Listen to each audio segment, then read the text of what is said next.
So I'm going to call this Select Board meeting of September 25th, 2023 to order. Please join me in the Pledge of Allegiance. To the flag of the United States of America, to the republic which stands one nation under God, indivisible, liberty and justice for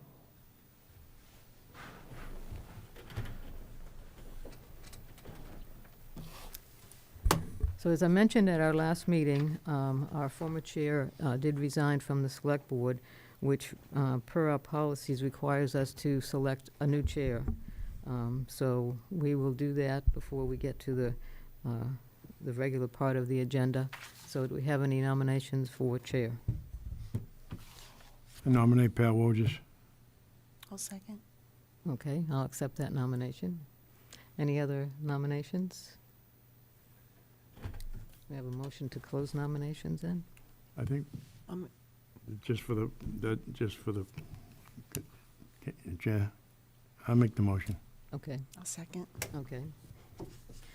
All right, there being only one candidate, I'll just ask for an up or down vote then for everybody in favor of myself as chair. Aye? Aye. Any opposed? Thank you. Thanks very much. Congratulations. Thank you.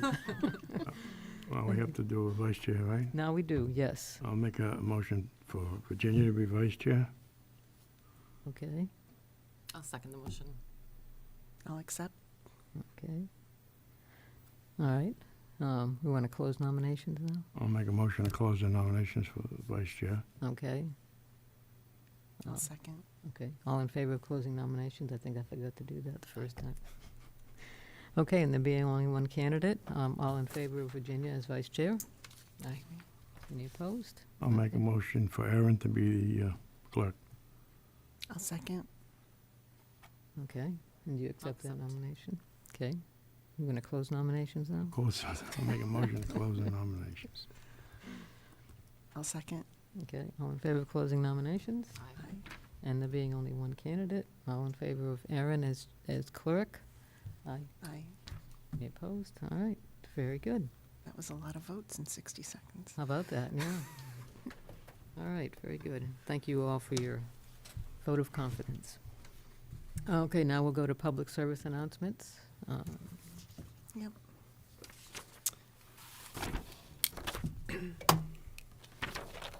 First up, we have a Buried in Treasures Workshop information session on Tuesday, September 26th at 2 p.m. at the Chelmsford Public Library.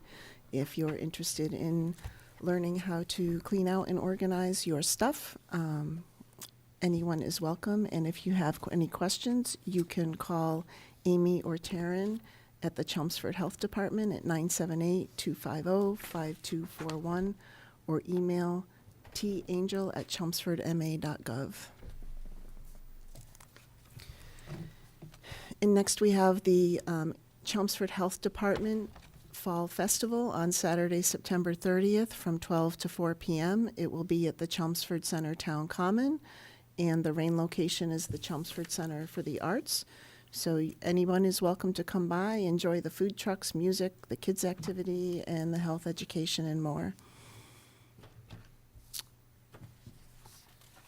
Next up is the flu vaccine clinic. The health department is holding a influenza vaccine clinic at the Chelmsford Senior Center on October 12th, 2023 from 3:30 to 7 p.m. And the time period from 3:30 to 4:30 p.m. will be for seniors who are 65 years of age and older only. The flu clinic is for adults 19 years and older. And there will be a high-dose formula available for seniors. Bring your insurance cards with you. Wear a short sleeve shirt. There is a UPC symbol that you can scan to register, or you can call the Chelmsford Health Department at 978-250-5241.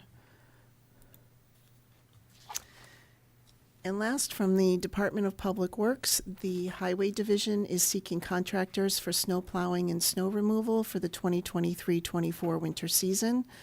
A completed application package is due on or before Monday, October 23rd, and the town is offering a $1,000 incentive per vehicle registered with the town. You can refer to Attachment B, Section 7, Page 7 of the application for full details. There is a link in the announcement for the application, and you can call Michelle at mthomas@chelmsfordma.gov or call her at 978-250-5270 with any questions. Okay, thank you. We're now at the public input portion of the meeting. Is there anybody here that would like to address the board about any issue that's on your mind? Anybody in Zoom? No. There are people on Zoom. I But don't see not- anybody seeking to raise their hand. Okay. All right, we will move on then to committee vacancies. Okay, the committee vacancies as of this evening are the Bicycle and Pedestrian Advisory Committee has one 3-year term open. The Board of Assessors has a 3-year term open ending in June of 2026. The Commission on Disabilities has one unexpired 3-year term and 2 3-year terms open. The Community Action Program Committee has one unexpired term. The Council on Aging has one unexpired term and one 3-year term open. The Cultural Council has 2 3-year terms open. The Holiday Decorating Committee has one unexpired 1-year term open. The Parade Committee welcomes all applicants for 1-year terms. The Roberts Field Advisory Committee has 2 unexpired terms open. The Tree Committee has one unexpired 3-year term and one 3-year term open. If you're interested in serving on a town board or committee, you can complete an online application that's available on the town website. And if you need more information, you can contact the town manager's office at 978-250-5202 or email at tmoffice@chelmsfordma.gov. Okay, thank you. And since we were just, we're talking about committee vacancies, we will, next item on our agenda is about the select board vacancy. And we have a couple options on how we can handle that vacancy. We could leave the seat vacant until our next regular town election, which would be in April, or we could call for a special election, which there are some parameters that we would have to follow. We could not do it in less than 64 days from tonight. If that were the case, then because it would be the end of November at the earliest before that election would happen, that term would run about 4 months, December and January, February, March next year. The costs, per the town clerk, the cost of an election, a local election, which is what that would be, well, the last local election, the cost was almost $39,000. So I will take, thoughts of the other members of the board about which option you think would be the best for us to go forward with. George? I think we should just leave it alone and don't go forward. Okay. Virginia, any thoughts? Yeah, I think with the amount of time that's left, it's not worth the expense of going through a special election. Okay. I agree. Okay, and I also agree. I don't believe we need to take a vote since we're not setting up an election. And just in, interest of transparency, there is another option. If 200 voters submit a petition for a special election, we would have to hold one. But quite frankly, given the feeling of the 4 of us and the cost, which is not insignificant, it's not a lot of money, but it's not insignificant, and the short time frame that person would serve, I guess I would encourage no one to try to get 200 signatures to force a special election. Okay. Any other thoughts on that? Agreed. No, just that petition would have to be submitted by December 24th, right, 100 days before the election. So it could push the special election out even further with a shorter time. Sure, yep. Okay, Oh, and then that person would have to run again in April. if they wanted to Yeah, keep their seat, yes. Yeah, so, yeah. Yeah. Yep. Okay, so next item on the agenda is public hearings. First up is an all alcohol beverage license for Simply Keimer Noodle House. Do we have anybody here for that? Good evening, everyone. My name is Samat Eng Lee again. I have opened Simply Khmer Noodle and Bar at 7 Summer Street, Unit 30. It's 3 months, 7 days. So far, so good. I like the. We're still learning what the neighborhood want, the community want. So far, we have come up that we need a liquor license to serve people. So I would like to ask the commissioner to give us a license to serve the alcohol at this location. My name's Don McDonald. I represent Sam for Simply Coomer. He's the manager of Simply Coomer Noodle House, Khmer Noodle House. It's 1,575 square feet. It was formerly Sakura Land. Maybe you perhaps are familiar with it. He's been a long-term restaurant and owner and manager for his whole working life. He's been a bar manager previously. His partner Denise had a liquor license before in a different restaurant. They're well-qualified restaurant and bar managers. He's tip certified. He's going to run the alcohol, be the alcohol manager. They purchased the place in December of 2022, the assets. They didn't get a liquor license with it, and they've been operating it so far since then, and now they're applying for a available license for all alcohol. Okay, any board members have any questions for the applicant? Okay, this is a public hearing. Is there anybody here that has any concerns or questions for the applicant? Does not appear there is. Okay. Yeah, I'm seeing no concerns online either. Okay, and I know that you were informed that the typical process for the board is to leave the public hearing open until our next regular meeting, at which time we would take a vote, in case somebody watching this meeting might have some concerns and come forward at that time. And our next meeting is next Monday, so. We'd like to request a waiver, given the time element and the likelihood that no one's going to oppose it, because he wants to try to make some money during the holiday seasons. We still have to go to the state. We would respectfully ask that you would waive that second hearing in this case. The premises had a liquor license for many years. It is a restaurant. It's in a commercial building, and there should not, but foreseeable, we don't foresee any opposition. And even if that week seems like nothing, it makes a difference with the state. It takes a bit of time oftentimes in the state, and he wants to try to get opened up with the liquor license prior to the holidays so he can catch up on some revenue. Okay, I mean, I'm typically not in favor of that, but I don't know how the rest of the board feels about it. If we were to vote tonight, then the license would only be good until December, and then they'd be up for renewal again. Correct. But if we wait a week, It's the same. It's the same, but all I'm saying is the window is very short, that if there was an issue, we have December to say we don't want to renew. so if somebody were to come forward in the meantime opposing it, we could take that into consideration in December when we renew. We could. Can the state won't begin to process without our approval? That's correct. That's correct. Correct? Right, they won't They initiate won't even until, send it in, right. Madam.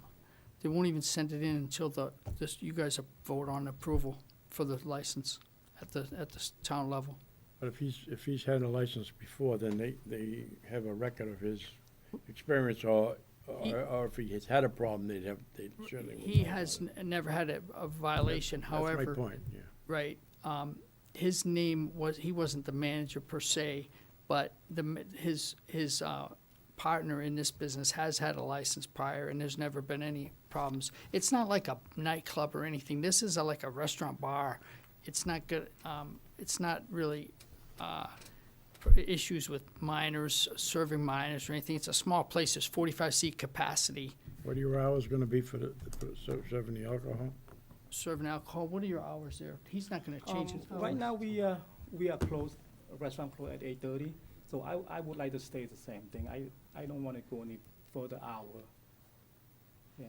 Pretty much right now, the bar is not a full bar, it's just a sushi bar, the previous, owner. But they do have a beer and wine license back then, and then I believe that we want to serve All alcohol. alcohol, right. Yeah. The structure had a bar where you have a drink bar, a typical bar. What he did was take the bar out and redesigned it and remanufactured it as a sushi bar, where the guys make the sushi behind the sushi bar. So it's not really, the only places where you drink. That's a previous owner that do that. For us, we still have the sushi bar. We don't serve sushi no more. So we're gonna use that. We have a five chair on the bar. I'm sorry. Yeah. So you don't, so you, No, but no, there's, no sushi bar. it's not like the Yeah. bar's behind there though, Yeah. right? What I'm trying to tell you is, it's not a full bar. It used to be a sushi bar. And, when we look at that, when I go in there the first time, they have this bottle display behind a couple shelf. So that's how I get an idea, what, if we can get a liquor license to serve people, maybe 1 or 2 drink or mixed drink, because, again, it's not a sport bar, and I don't want that. How much seating will you have? But will have the sushi bar with seating on It it. was 5, just only 5 5, seats. yeah. Yeah, so it's just a 5-seat bar. I have no problem with, skipping a week, but that's just my opinion, that's all. I don't know, I think given the fact that he has other restaurants in the locality that have been successful and he's held other liquor licenses and we don't have any evidence that he's had any issues in the past, I don't think I necessarily have a problem with letting go of the week and the short term, to Virginia's point, until December. Yeah, I mean, I could go either way. Aaron, you need to probably put the mic closer to me. Thank you.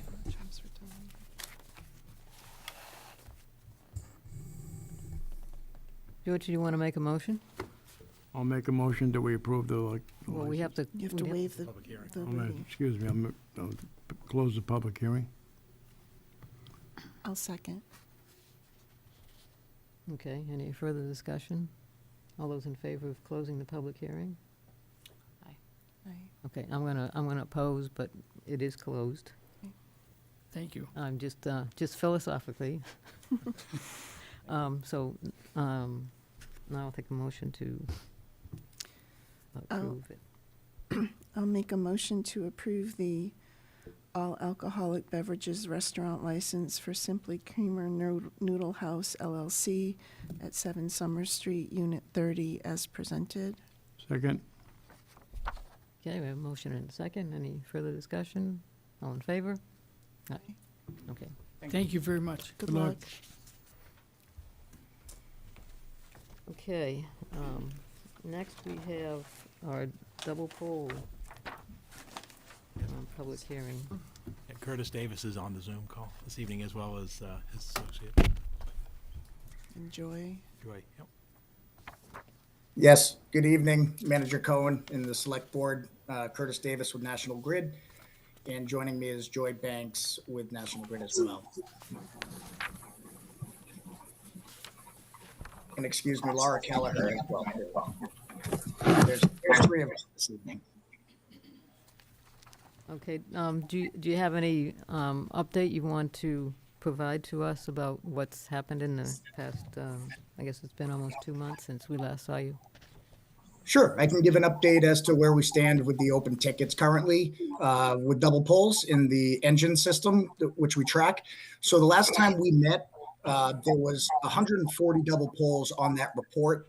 And since that time, I just checked this 20 minutes ago, and there are currently 84 open. So in the time that we last spoke, 56 double polls have been removed from the town.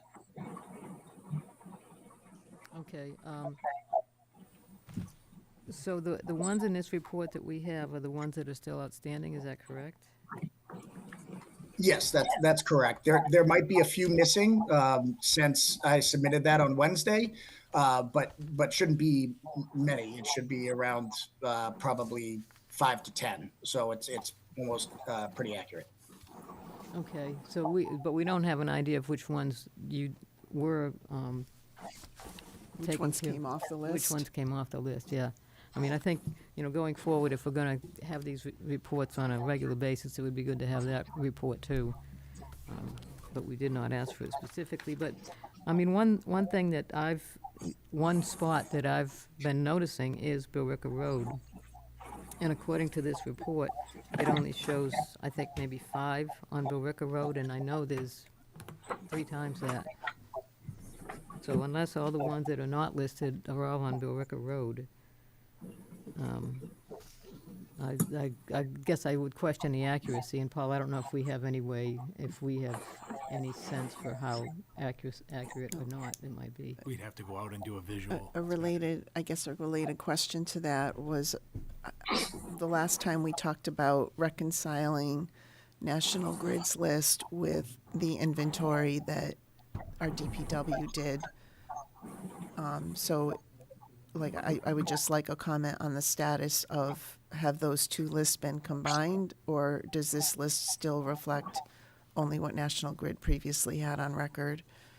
This is just National Grid's submittal of a I list. understand Yeah, it's their right. submittal. Right, but we've not- My question is to National Grid, not to you. I'm sorry, I thought you were looking at me. I'm sorry. No, what's the status of reconciling our DPW's inventory with, which had a greater number of polls, with the National Grid data? Right, so I believe we're still working on that. I believe that's out with our operations team to verify and put those two lists together. Joy, do you happen to have an update on that in terms of the town's list from the DPW? If not, I can look into that.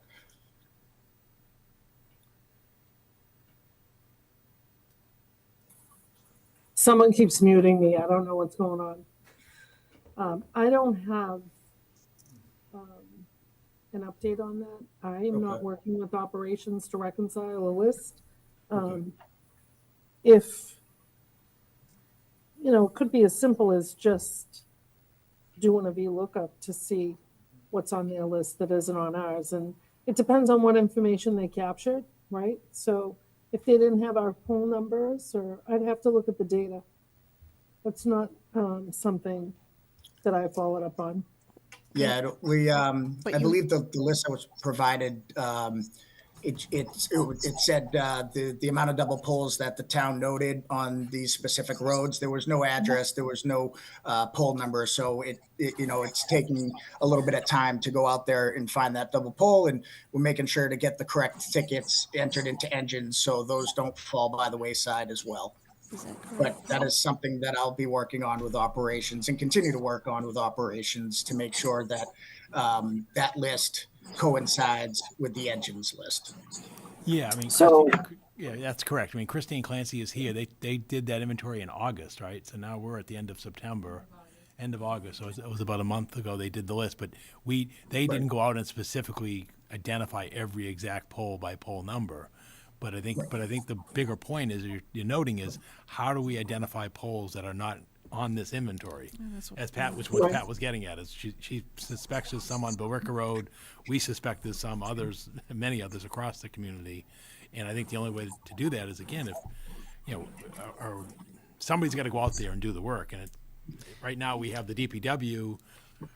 Again, theirs doesn't identify every poll, but I guess the question is It just seems like how's that gonna be done? it should be straightforward. If National Grid has 3 Billerica Road poles identified and DPW found 12, then National Grid should go to Billerica Road and identify what the remaining 9 are. assuming that Put it 'em in hasn't the changed list. since the month, because he said they removed a lot of polls. It's a dynamic process. I don't doubt that there are polls out there that aren't on this list. We just got to find a means on how to identify them. Yeah, but to But Virginia's it's- point, we gave we- them we the gave list. them for the our list. Right, yeah, no, teams yeah, that's the way to to start. verify and That's a add them place to to their start. list. I mean, Yeah. respectfully, I think the ball's in National Grid's court now to respond to that. Yes, absolutely. And like I said, we're working through that list, and I've been out in the community myself, driving around to identify these polls and make sure that there's tickets created. In regards to Billerica Road, there's I will be going down Billerica Road to identify any double polls there as well. But there is a good chance that some of those double polls on Billerica Road have been removed since the DPW list was sent over. But again, I will have that verified. Yeah, so if we could take it back a minute. National Grid is not,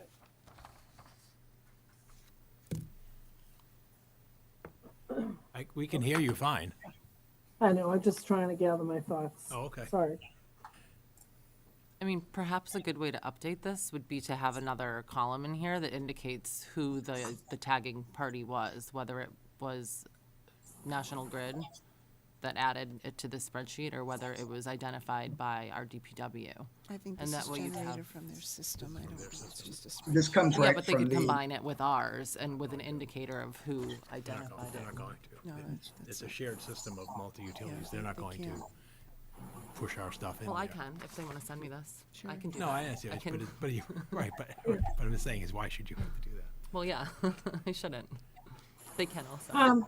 I'm sorry, what was your name? That, who's speaking? That was Aaron. Hi, Erin. Hi, Erin. Aaron, sorry. Yeah, to your point, you know, I can be lookup, you can be lookup all day long. Yeah. My point is, National Grid will submit a poll ticket for any poll that they replaced.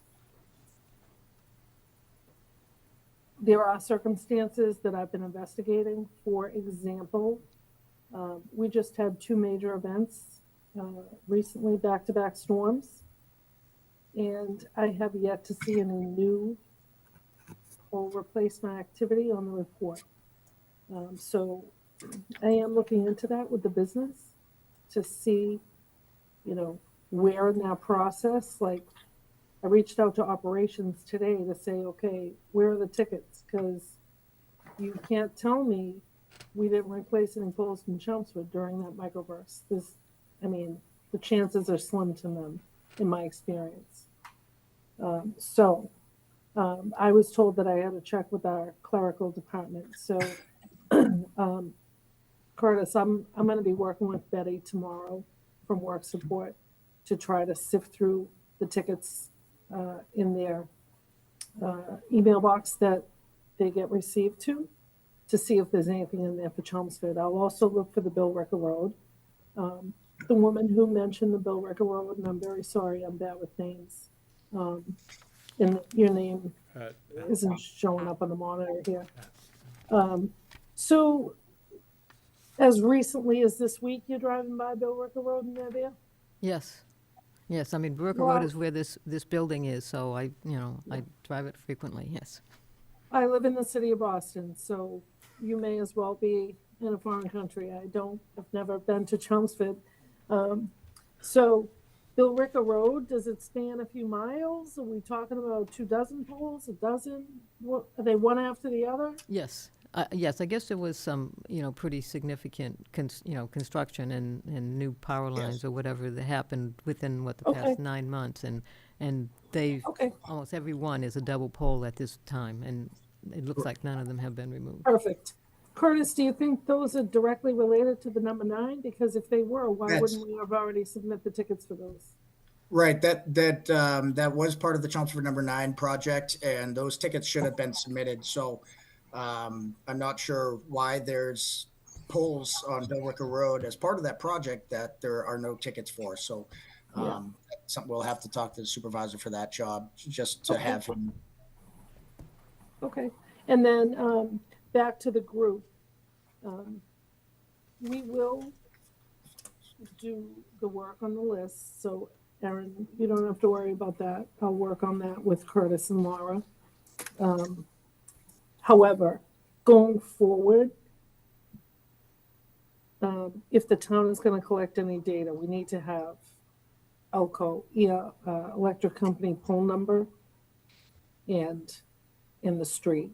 To you, it may not seem imperative, but we have 1 million polls in Massachusetts, and that's how we identify them.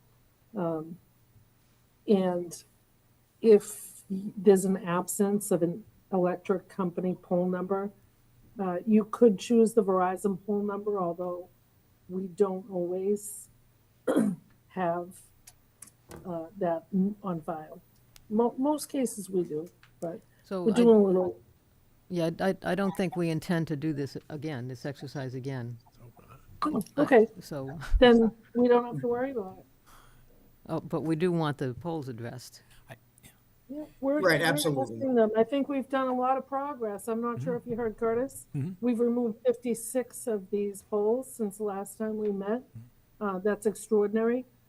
National Grid doesn't remove the poles, by the way, Verizon does.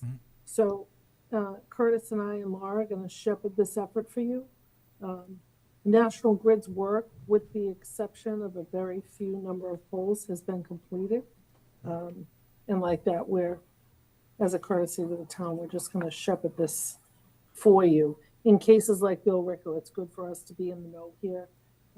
Because Laura, I'm thinking, in addition to Curtis's drive-by this week, perhaps we could do a little desktop review on Bill Ricker Road, see what we find. Yeah, I'll schedule that in, Joy. Appreciate it.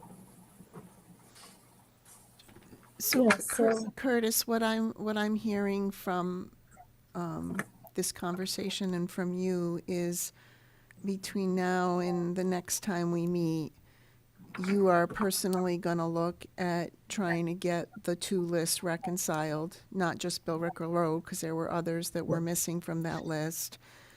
And thank you for by the way, I think 56 is actually a really great number in a month's time. So I appreciate that. And then to Pat's request, when we get the next report, are you able to just include in that which poles have actually been removed from this master list? The only way, I don't believe I'd be able to do that in the engine system itself and have that report generated.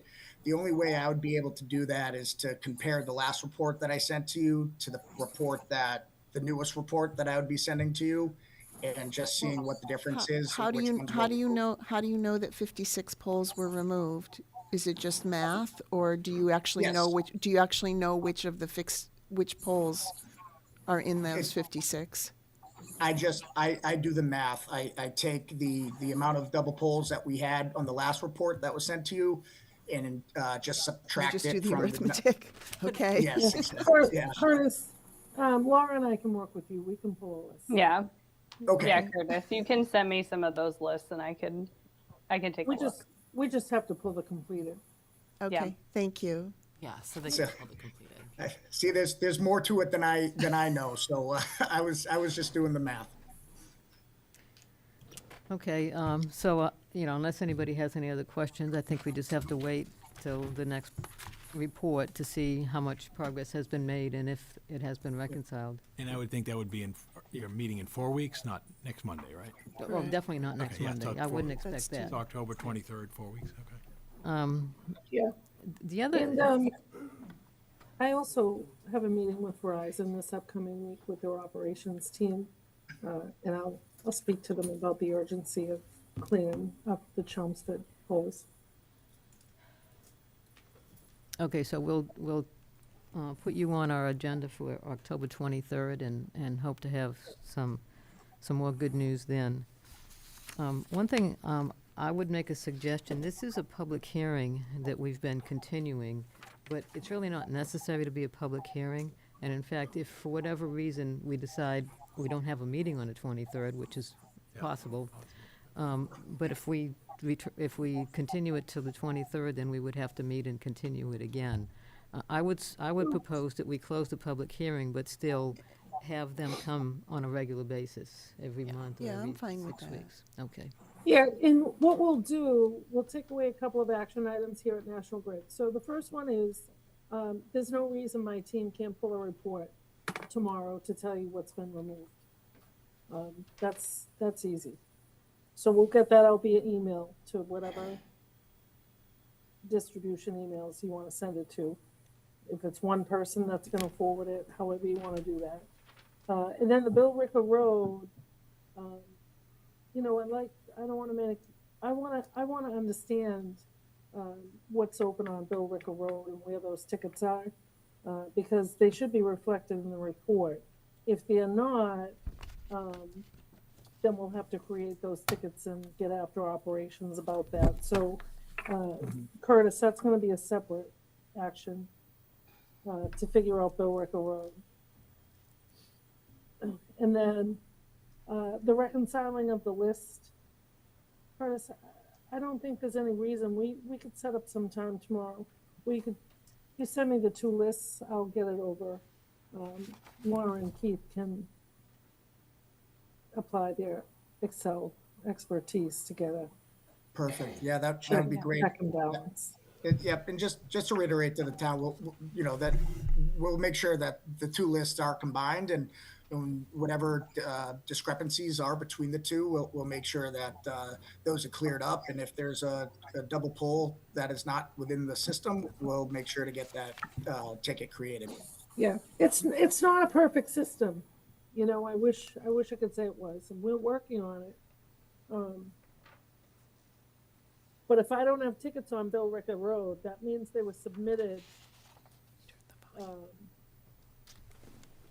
in either sitting on a clerk's desk or sitting in a mailbox, which I'll check the mailbox tomorrow. Joy, one thing that I'm going to take a look at is how many poll ones we have that intersect Billerica. There's potential that, those polls are actually considered to be on a different road than Billerica Road I was in our thinking the system. same. Yeah. So that'll be one of the things that I'll take a look at. Perfect. The If highest- it's Excuse me. offset from the road, then it would be not considered Billerica Road. It would be an extension. So our system holds the data a little differently than you might be interpreting it. So we'll take a look at the tickets, see why there's no check and balance there, and get you an update on Billerica Road. Okay, George, you had a Well, comment? ma'am, the highest concentration of all those poles would probably be from River Neck Road towards, and Turnpike Road and Golden Cove Road along Billerica Road, which is it's probably only about a half a mile, but it's probably a very large concentration of poles, because that's where a lot of the intersections are, and there was a lot of development along that way. And I'm not sure where Project 9 was or what it was, but I wouldn't be surprised. Could you repeat those road names? I just want to jot that down. Yeah, River River Neck? Neck at Billerica, River Neck at Billerica, Golden Cove at Billerica, Turnpike at Billerica, and Billerica towards the town hall, which is probably less than a half a mile between the whole group. Okay. Yes. What I'm thinking is the same as what you're thinking, Laura. We probably don't have them listed on Billerica. But we can check it out. Okay, I think we're getting into the technical aspects, and we don't need to Could be different roads. be involved with the conversation between the three of you, and we do have a quite lengthy agenda this evening, so we'll look for that report of the ones that were recently closed, and we'll look to have another meeting with you on October 23rd. Do you want to see if there's any public input before we close? Oh, okay, it is a public hearing. Is there anybody here that does have any questions, comments? I can go and find the polls. Okay. Do we have anybody on Zoom? Okay, all right. I'll make a motion to close the National Grid double poll hearing. Second. Okay, we have a motion and a second. All in favor? Aye. Okay, Thank you. Thank you. thank you. Thank you. Have a nice night. Okay, next on our agenda is licenses. First up is a common victular license for Marudi Indian Foods. Do we have anybody here from, okay, come on up.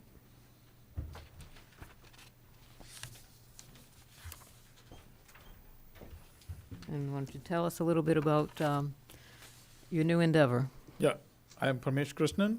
So I have this business like Maruti Indian Foods LLC under the DBA India Food Palace, and it's located 313 Littleton Road, Unit 12, Chelmsford. And it was a closed restaurant, and we just took it like 2 months ago. Okay. And we are going to do Indian food for the community. Okay, It's going to be like that's- takeouts, catering, and the buffet if it is possible. okay. Anybody have any questions for the applicant? Because everybody Is- loves is Indian food, Attorney so Mor- Is Attorney want to do it. Moradian with you? No, I'm on the next item. Okay, thank you. Just saw him in the Zoom. Okay. Okay, any other questions for the No. applicant? Then, can take a motion. I will make a motion to approve the common vigilar license for Marudi Indian Foods LLC, doing business as India Food Place at 313 Littleton Road as presented. Second. Give a motion in a second, all in favor? Aye. Okay, it's unanimous. Thank you. Good luck. Good night. Thank you. Thank you. Okay, next is the pledge of license for Six Brothers Lincoln. So who do we have here for that? Good evening, Attorney John Moradian. I'm on Zoom. Can you hear me okay? Yes. Yeah. So we're seeking an amendment to the all alcohol liquor license for a pledge of the license to Savers Cooperative Bank. My client took out a loan for the acquisition costs to cover this, and we're seeking a approval of the pledge of the license tonight. Okay, I mean, typically this would be part of the original application. Is there a reason why it wasn't noted? Yeah, at that so time? my clients, I think I was before the board in, I believe, March or February, and they initially applied for a pledge to Eagle Bank. But with the rise in interest rates, the lender changed in between the time we had our hearing and when we closed. We actually closed on the acquisition on August 15th. So this is the new lender, and so we're required to update the pledge of the license to that. Okay, and Paul, can you remind us what the ramifications, if any, of pledging a license are? Basically, it's a form of collateral, in that if they were to default, then the holder of the note could seize the license. The issue in Chelmsford is it probably has no value. And any license were to be transferred would need the approval of the select board anyway. This appears to be a requirement of the lender as part of the transaction, but and discussing this with Christina Bruce, who handles licensing today, we couldn't see any material. Okay, value there's to no this. no negative consequences No. to the town as No. far as this doing this. Okay. Okay, anybody else have questions for the applicant? You've just answered my questions. All right, do we have a motion then? I will make a motion to approve the pledge of license on the all alcoholic beverages package store license for Six Brothers Lincoln LLC, DBA Lincoln Liquors at 10 Summer Street as presented. Second. Okay, we have a motion and a second. All in favor? Aye. Okay. All right, we're all set. Thank you very much. Thank you. All right, next on licenses is a couple one-day all alcohol licenses for St. Bartnett's Church. There's nobody from the church joining us, Okay. which is customary. Right. I will make a motion to approve the one-day all alcoholic beverage licenses for St. Vartanant's Armenian Church at 180 Old Westford Road for October 28th and November 18th, 2023 as presented. Second. Okay, we have a motion and a second. All in favor? Aye. Thank you. Okay. Next up is approval of an employment agreement for the town accountant Darlene Lucier. Just a little background on this. The board has been working with Darlene for several weeks to come to a contract that's mutually agreeable. This is the first time that Darlene has had a contract. We feel like it's fair to the town, and I think, hoping Darlene feels like it's fair to her. If anybody has anything else they'd like to add, Darlene, you're welcome to come up and give any comments if you'd like.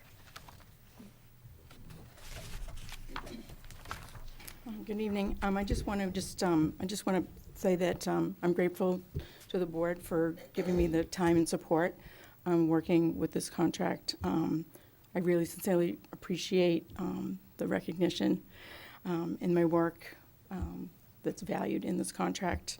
And I'm just happy to continue working with the town of Chelmsford and working for you all. So Okay. thank you. I think I can speak for all of us that we're glad that you are here. So, if anybody wants to make any other comments, otherwise we can take a motion. I'll make a motion to approve the employment agreement for the town accountant Darlene Lucier as presented. Second. Okay, we have a motion and a second. Any further discussion? All in favor? Aye. Okay, unanimous. All right. Okay, we're to reports and presentations. First up, Finance Director John Souza and DPW Director Christine Clancy are going to talk to us about potential ARPA funding projects. Good evening. We were here a couple weeks ago presenting a list of potential projects. Since that meeting, we have revised the list, taking some of the feedback. So as you can see, we'll go over the list in a few minutes. Just to go over at the is that better? Sorry. At the last meetings, we had shortlisted a number of projects and then had a recommended list of that amount of those projects. At the last meeting, there was a discussion of potentially $700,000 in ARPA projects that we do, projects for PFAS remediation that we do need for this year and next year. Since then, we've looked at other means of sourcing or funding those projects. So that has come off the list.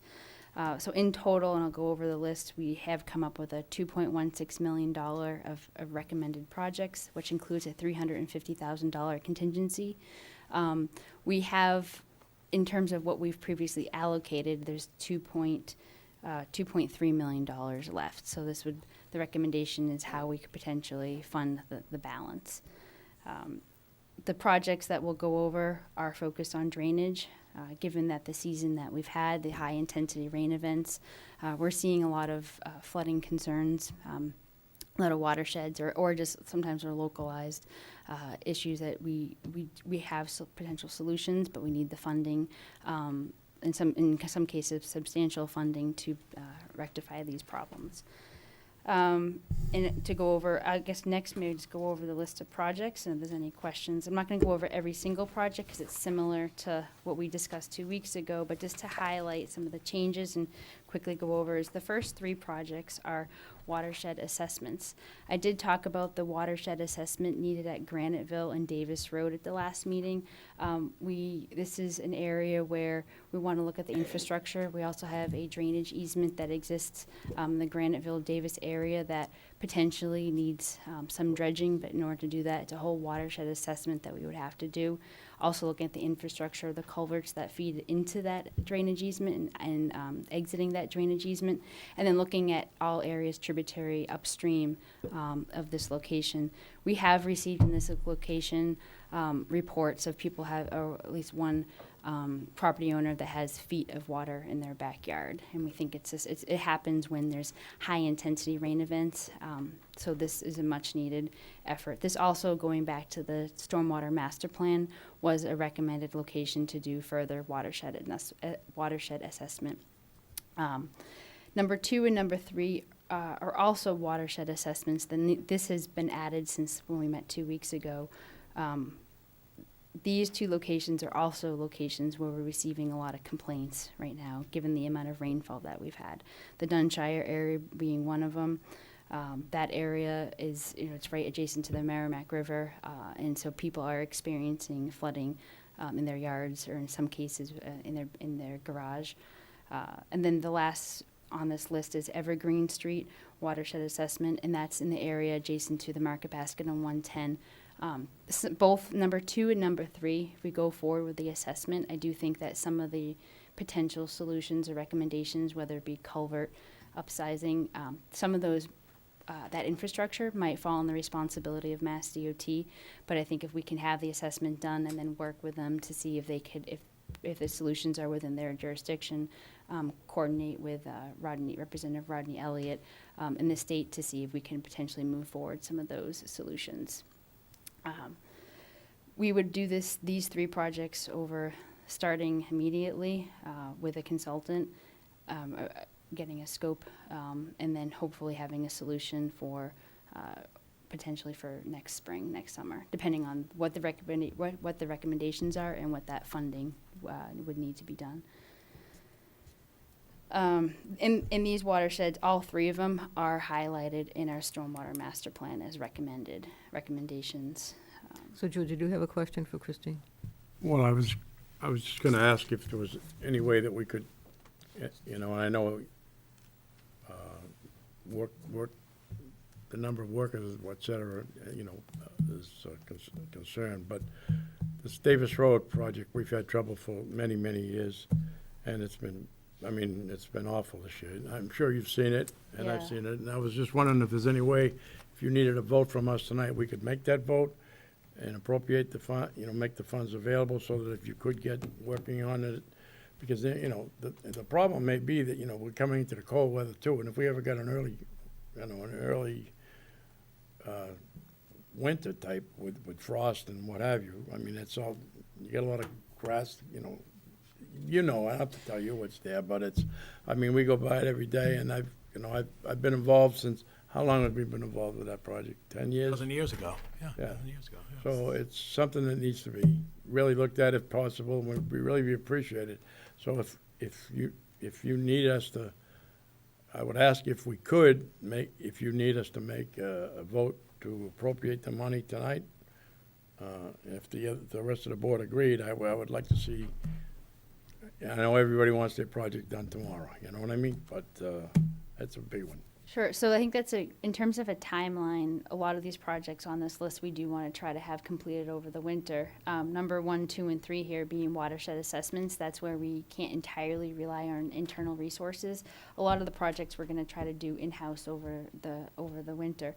1, 2, and 3 though being watershed assessments that will involve a lot more in-depth survey, especially for the number 1, the Graniteville Davis Road, potentially an aquatic survey. So we're talking with wetland specialists. So I would say that the sooner we could start, especially Graniteville Davis Road watershed assessment, the better.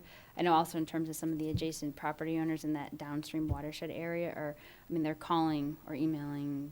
If it rains, we get a phone call. So the question they're asking us is how do we move forward? And this is part of that solution. Right now, honestly, we're just saying like sandbag your area until you can. There's really no solution other than this is headed in the right direction. We even have people in the upstream part of this watershed that do have some drainage issues on their street, but we can't redirect the drainage until we look at the whole watershed. So there's a few locations that by doing this watershed assessment, we would hopefully have solutions for those. And I will say that right now, some of those property owners are calling weekly or every time it rains. So I guess that would be the most time sensitive because it requires the most work, I think, to do the assessment, have the recommendations, and those recommendations will come with some costs as well. And knowing those sooner would be better. There's nothing we can do tonight to help you, you need us to. Well, I guess that's part, I Can we hear think. the rest of the report? Yeah, that's Yeah, what I was going to suggest, George. Let's Sure. hear everything, and we can make some allocations tonight if, based on what Christine has said and the need for this. But let's hear the whole report and see what we want to Sure. go forward with. So in all these areas highlighted in gray are the ones that we've recommended as priority. This adds up to the $2.16 million. And what we identify, there's so many needs and everything has a certain priority, but we've identified these as priority because we see these as concerns or real problems that are coming to us, like how do I resolve this flooding? And so it's repair. Sometimes it's repairing. We're seeing these flooding problems exist in either added drainage is needed or watershed assessments are needed to rectify some of these locations. So number 4 is the Roberts Field, and this is where after any rain event, the Friendship Park floods pretty significantly. As you can, I walked out there last week with some members of the Roberts Field Committee, and that whole field actually sheds towards the park, and there's definitely evidence of runoff. So we have a plan that we would do in-house to have that redirected, partial infiltration and then overflow to the Old Westford Road. Number 5, we had talked about last time, stream cleaning. And so number 5 and 6 go together. We had significant flooding in the Anstey Road, Jesse Road area where we had cars stranded and had to be rescued. And that is related to infrastructure that's poorly located. It's poorly located, needs improvements. And also the downstream, the end of the catchment area, where everything outlets to the stream has significant amount of sediment that we could go in and do stream cleaning. So we would get all that permitted, design that all in-house, and hopefully have that project be able to be repaired this coming spring. Number 7 is, this one I did update since the last meeting. I think I had asked for it to be a continuation of the 14 culverts that were being evaluated under the present ARPA funds. We did get some initial feedback. That report is pending, but there was one project, or there was 2 locations that seemed to be more of a critical need. One is, so along Stony Brook, so at Meadowbrook Road at Stony Brook, there's a culvert with a guardrail that is severely deteriorated, so it's posing a safety risk. We are doing a temporary repair, but there is a repair needed at that culvert. And this project would be both for design and construction. And the second location is right near the brick house, the Middlesex Street at Stony Brook. There's movement in some of the stones that's actually causing movement to a water main that crosses Middlesex Street. And in talking with North Chelmsford Water, that water main is active. So it's very important that we would coordinate with North Chelmsford to replace their water main, but we also want to make sure that when they're rehanging the pipe, that the stone on the culvert doesn't continue to move. So it would be a project to replace some of those stones or the culvert, replace some of the stones on the culvert, and also repair the fence, because the fencing as well is not conventional in terms of safety guardrail. There's no guardrail, it's just a fence. So we would look at doing some improvements along that culvert as well. On to number 8, Montview Road drainage improvements. This is a project that I think is giving the amount of rainfall. It has happened in previous years, but during the high intensity rain events. And we have been doing paving in the area. We stopped the paving in the last 200 feet. Because of the drainage improvements needed, upsizing a pipe about 200 linear feet. And this should hopefully improve the amount of stormwater runoff that's coming down Montview Ave. And it's actually jumping the curb, going down someone's property, and ending up on North Road. So we've come up with a solution here, construction about $100,000. Number 9 is the Mill Road Catch Basin and Outfall addition downstream of Ready Way. We've had significant washout in that area. Again, it's stormwater runoff that doesn't have too many locations to go, especially during the high intensity rain events. There is a culvert just downstream of Ready Way that we could connect to. It just would require some permitting to be able to connect into that culvert, and then that work could potentially be done in-house. So that's why we estimate $40,000. Now we get to some of the projects here that are not highlighted because they're important, but they're just, so the next one is Ledge Road drainage improvements, and we have had drainage complaints in that area. There's a lot of trucks that's deteriorating the roadway, and also just, where's the drainage supposed to go? There is no actual infrastructure on the street. Everything's really just roadside drainage. So the stormwater has been designed where it goes from the crown of the road to the edge of the road. And given, some movement in the pavement, I think there's been some puddling in locations where we have some stormwater concerns along Ledge Road. We do estimate this project, if we were to add infrastructure on Ledge Road, to be very costly, estimate $750,000. Also, it would be a very difficult construction because we do anticipate there being ledge there. So there potentially would be blasting or, having to do ledge removal to install infrastructure would be expensive. And also just the timeline it would take to install, or not timeline, but the feasibility of installing infrastructure on Ledge Road itself. You might have to do some roadway shutdowns. So that's just, it was looking at all the other priorities. This didn't come up to the top priorities because of the complexity of the project. Excuse me, Christina. Mhm. Have you looked at whether there's anything that's, instead of installing a whole new infrastructure up there, is there anything that can be done to help alleviate some of the issues they're having with either the way the road is constructed or, landscaping or anything like that? Have you So looked at any of that to see if there's anything that could help start to alleviate it without installing an entire new infrastructure? So we talked about installing subdrain or leaching basins. That's typically, instead of installing, hundreds of feet or feet of pipeline down the street with manholes and catch basins, that's where the numbers start to add up. So a lot of our go-to solutions are, can you infiltrate it? So adding subdrain or leaching basins. So we did talk about it in this location, but you're at ledge.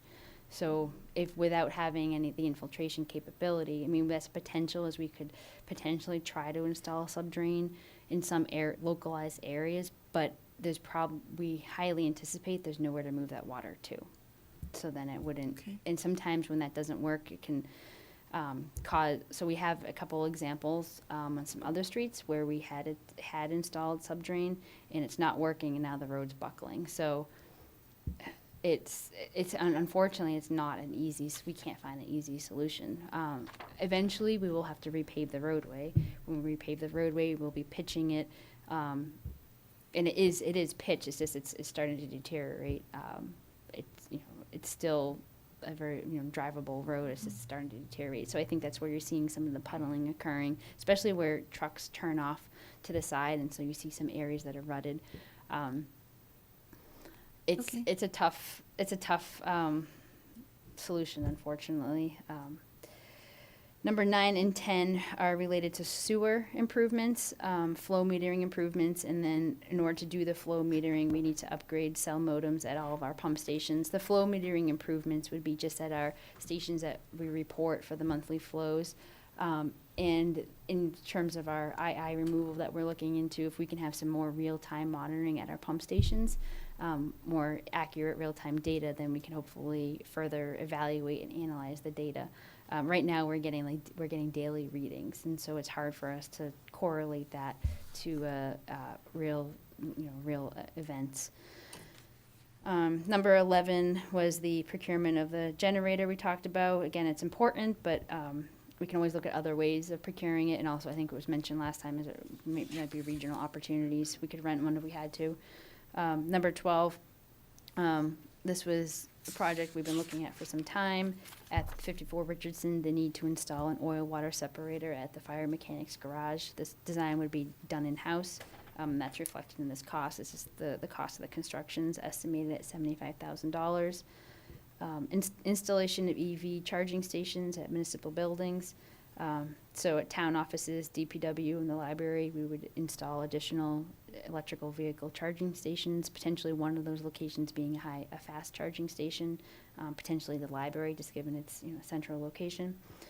Number 14 is, and this highlighted as a priority, is cleaning, repair, and assessment of switchgear at McCarthy and high school, and then recommendations on how we can have redundancy at these schools. So all of our schools are older. Our youngest school is the high school, being from this 1976, and the switchgear is original to those buildings. So especially at the McCarthy, that switchgear is very old, and that is needed as the electricity comes into the building to step down the electricity to the rest of the school. If that was ever to give, then you have no electricity to the school. So it's really a high critical need. The recommendation has been made that these should be, they can be replaced, but for replacement, you're looking at millions of dollars. So you can extend their life by cleaning them and assessing them. And that's the estimate here, the $250,000 for those two schools. Number 15, 16, and 17 were not recommendations, or not priorities, but also recommendations to consider. One is this upgrade and renovate the bathrooms here on the second floor and update with low flow fixtures.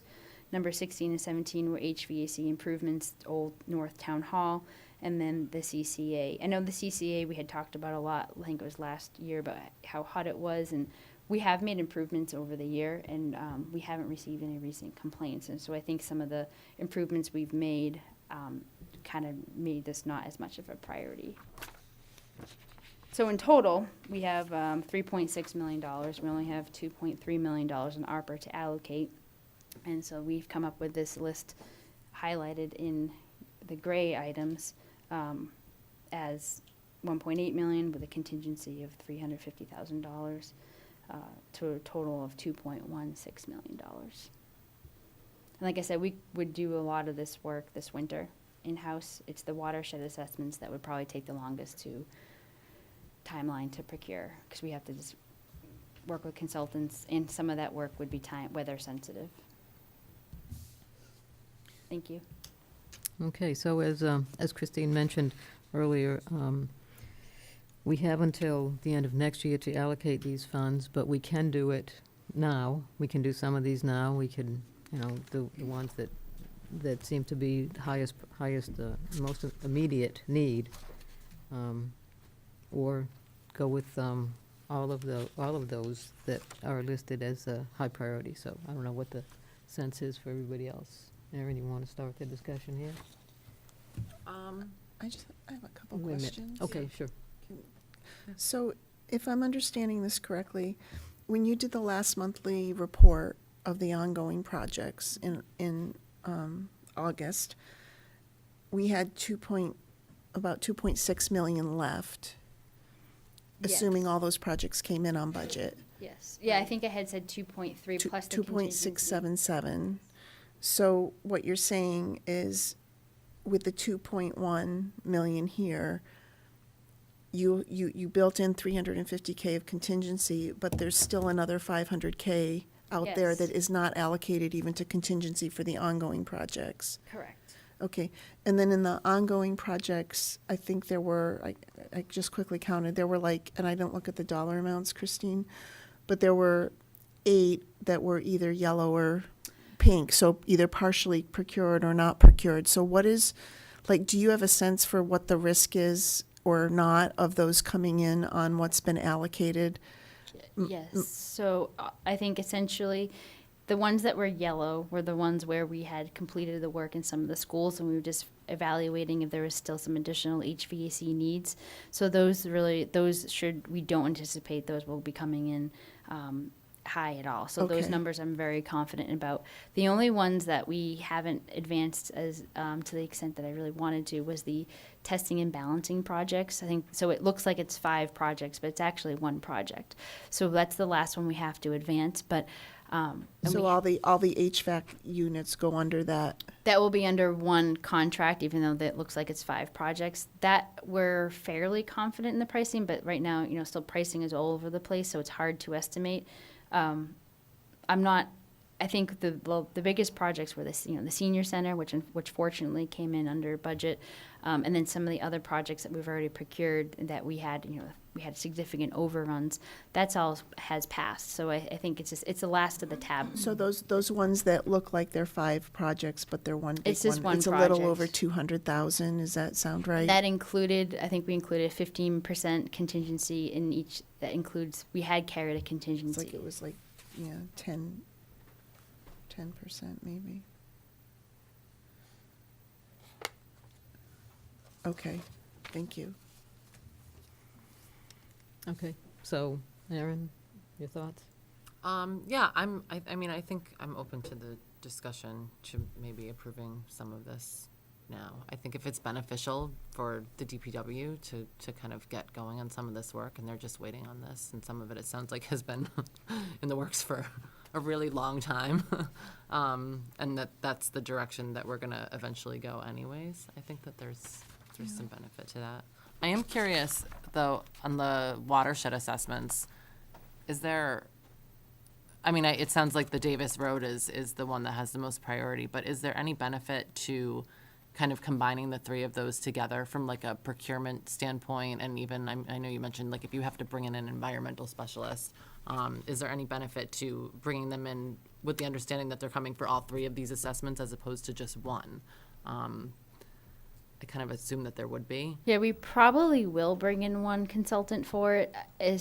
For the three projects. I put them as three separate projects, but my guess is that we'll be talking with one consultant. We haven't identified that consultant or gone through that selection process yet.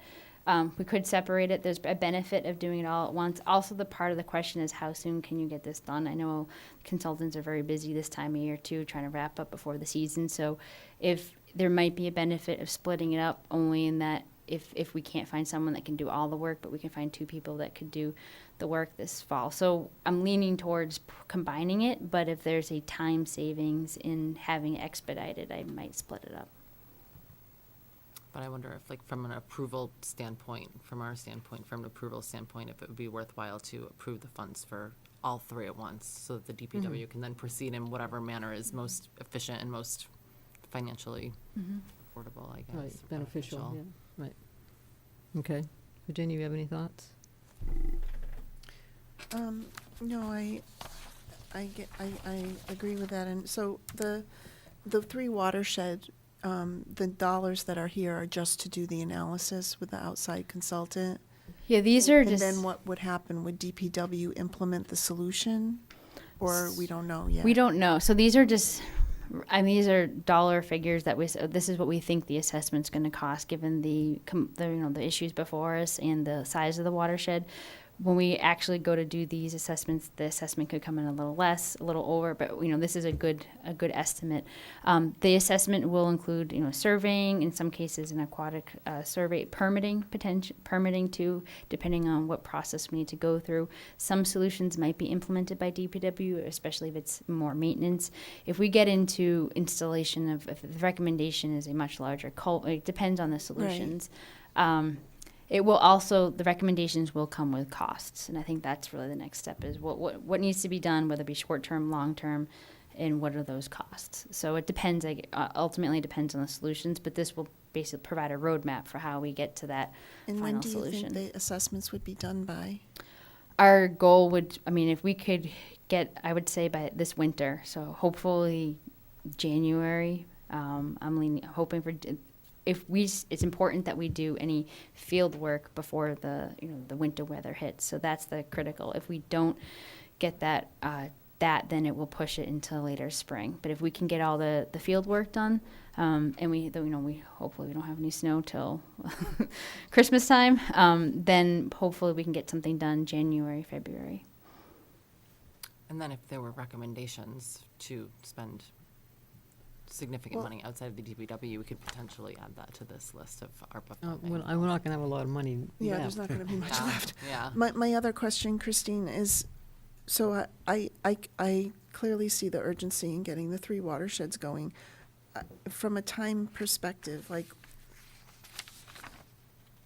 how much of this is like we really need to get going now, or we're probably realistically not going to start till the spring anyway, where we could let the red projects and stuff ride a little bit just to make sure? So the red projects that we had from the remaining testing and balancing projects, those are done by facilities. So we're working on a solution to have those move forward with myself and the facilities manager. A lot of these projects will fall under engineering. Engineering is very busy right now trying to wrap up the year, but we would be hopeful to have some of these projects allowed or move forward by like November, because so a lot of these, like example, Mill Road Catch Basin in outfall addition. A lot of these projects are very straightforward, but we will have to do some survey work in probably late October, November. And then we would be submitting plans directly to our, to Conservation Commission internally. So we would be doing that over the winter for spring implementation. So we're due for another like ARPA report at the end of October, right? Yes, we're planning open one in projects. October, yes. Would it cause you pain if we were to say, okay, let's get going on the watershed, and since your engineering folks can't really start till November anyway, kind of look at this in total with the ongoing projects and where we are? I think that'd be fine, because we're not likely going to be doing anything until November on November those anyway. projects. But the watershed, we would like to move forward, though. That would be my thought, but. Okay, George? Yeah. I mean, that sounds reasonable to me, too, yeah. I mean, it's addressing something that has to be addressed right now. And the others, we do have a little time before Sure, we have to and make we'll a have decision. hopefully We'll have a more little- data at the end of October. Sure. That makes sense. You want a motion? Sure. So I'll make a motion to approve the allocation of ARPA funds for projects 1, 2, and 3, the Graniteville Davis Road, Dunshire Tingsboro Road, and Evergreen Street watershed assessments as presented. Second. Okay, motion and a second. All in favor? Aye. Okay, Thank you. Okay, thank you. thank you.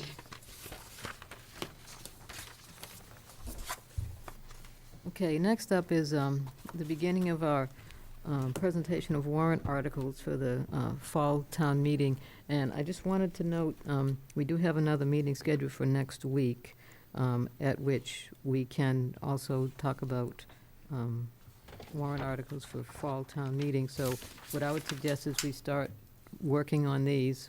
I'm going to let Paul kind of lead the charge, because he knows who's here to make presentations. And if we get to, say, 8 o'clock, we do have probably another half hour's worth of items on our agenda. So I would like to cover those this evening. So if we get to maybe 8 o'clock, we can defer whatever's remaining on this and hold it over till next week, if everybody's okay with that. Okay, sound like a reasonable plan? Yep. All right, so Yeah, Paul? yeah, thank you, Madam Chair, members of the board. We do have guests in attendance this evening, and so as a courtesy to allow them to go home soon, we'll take them out of order. And I think probably the best way to take them out of order is to do it how they fall numerically. So that's, just so you know, I'm not favoring anybody in the room over somebody else. And the first one that I see who's here is number 20, which is the citizen petition zoning bylaw amendment, and Nancy Arroway is going to present on that article. Her presentation was submitted today, so it's not in your packet. I forwarded it to you by email. And so I just, in case people at home or others are looking for it in the presentation, but good evening, Nancy. You do the best you can. I don't have the, You don't have the I don't the have. slide set. I don't have the slide set. Okay, Yep. then I'll talk it, Okay, thank you. and we'll do the best we can with it. I don't know if I can connect, Paul. I have the slide deck on my Okay, computer. they'll have, Would that help, or? oh, actually, I can do that as well, if you want me to. Yeah, you Just read back. Okay, I can do that. If you just call it up and Okay, just give me one more. it'll still go. Okay. Yeah, I did not have time to look through those slides, so I don't know what you're going to say. Okay.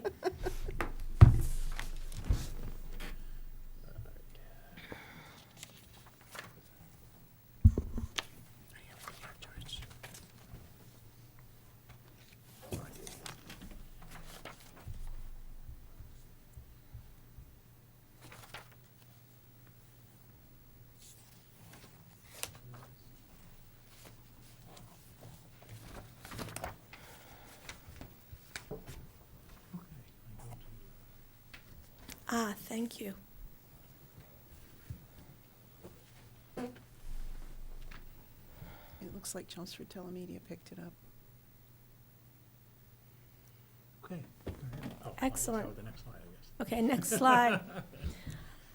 All right, so the proposed warrant article states to change the land parcels directly on Littleton Road between Forefathers Burying Ground and Ginger Ale Plaza on the east and Lime Kiln Quarry and Myram E. Warren Wetlands on the west, from RB zoning to RC zoning, consisting of 35 residential properties and 1 commercial property, to more appropriately match the existing use, to include the following properties. For the purposes of this slide, I've put a picture on here instead of listing all of the property numbers. but you can see where those properties are. They start up at Ginger Ale Plaza and the burying ground, and they go down to conservation land. Next slide.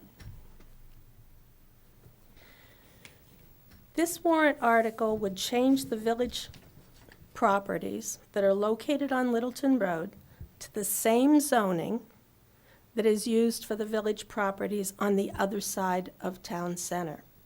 So if you look at this slide, everything there in what you see in pink is the plaza in the center, and everything on the right side of that are the properties in between Route 4 and Route 129, and they're already all zoned RC zoning.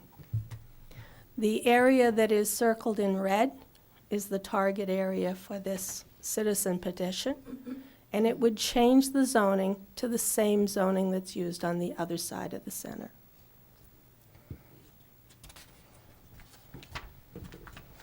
So the problem that we're trying to solve is that this street is a village neighborhood. It's made up primarily of older homes on small lots that in the past zoning was zoned to low-density single-family housing long after they were built. The current zoning misfit makes it difficult for residents to get approval for additions, improvements, and redevelopments to their properties, because over 85% of the properties are non-conforming to what they were zoned to the RB zoning. Next slide. So this slide simply enumerates the various residential zones. RA is our lowest density. I believe that it's single family on 1.5 acres or 2 acres. RB, which is what we currently have in that area, is single family on approximately 1 acre.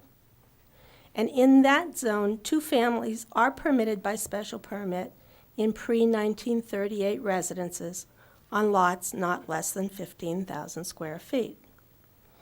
Note that it's by special permit and it's in properties that were in place when our town zoning was put in place. RC is medium density zoning we have on the other side of the center that allows 2 families on about 1/2 acre, 20,000 square feet. And the rest of the various residential zones are in here other than the trailer parks. Residential multifamily is 8 units per acre. The UMass West is 15 or 30 per acre, and the CEIOD and BAOD overlays have typically been approved at over 20 units per acre. We're not looking at anything close to that.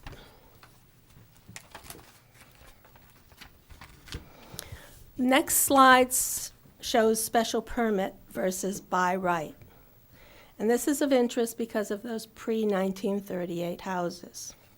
This is the criteria that's used to determine whether or not a pre-1938 house could be approved for a 2-family. So the first one is social, economic, and community needs, which are served by the proposal. I think we're seeing by the MBTA requirements that housing is a community need. Traffic flow and safety, including parking and loading. So we might be talking about a 4-bedroom being converted into a 3-bedroom and a 1-bedroom. That doesn't increase the parking or the traffic. Adequacy of utilities and other public services. We're talking basically the same number of bedrooms if it's split. Doesn't up the utilities or the sewerage. Neighborhood character and social structures. As you'll see in a minute, this neighborhood already has a lot of 2-family properties in it. Impacts to the natural environment, not sure what that would be. and potential fiscal impact, including impact on town services, tax base, and employment. Again, if you've got 4 bedrooms or 3 bedrooms, if you split them up into 2 families instead of 1, it's pretty much the same thing. Next slide, land uses. What's there today? In this area, 74% of the residences are 1938 or before. These are predominantly old houses, everything from 1860s up into almost 2000. There's nothing that's been built in this century. If you look at the graph, the large white area is the number of residences that were built before 1938. I'm sorry. The white is single families. The rust color is the current 2-family usage. About 20% of the properties in this area are already 2-family dwellings. And if this were to go through, it would allow more of the older properties to do an easy conversion as opposed to an expensive one of going through special permits. And the problem with special permits is simply the legal fees. You have to get a lawyer to do it. The engineering fees, and the uncertainty of going through the ZBA. So you never know once you spend that whether it's going to be approved or not. Next slide shows the age of properties in the area. As you can see by this chart, 27 of them are pre-1938. It's an old community.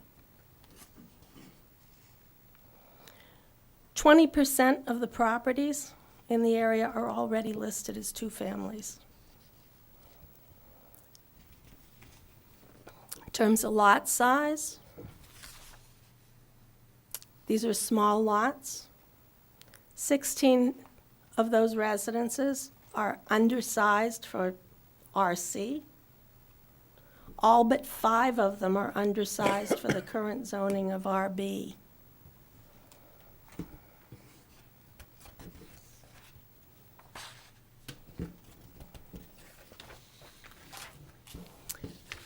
And there's the issue of depreciation. Depreciation on the properties in this area currently ranges from 10% to 66%. The average depreciation is 30%. The older housing in this area contains steam radiators, old wiring and plumbing, horsehair plaster, and lead paint. Insulation's inadequate, and windows are often single glazed. These properties need to be upgraded. This change would provide opportunities for reinvestment in our historic housing stock.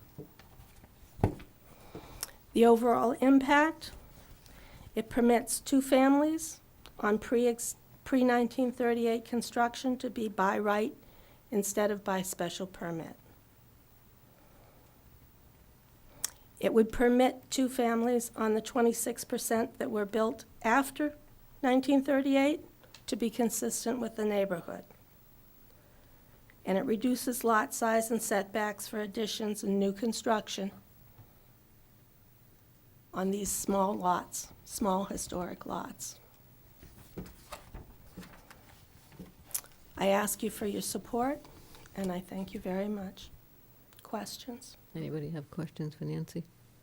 Can I ask where you got the depreciation numbers from? Assessor's database. Most of the data in here was from 2021 database. The depreciation I looked up current.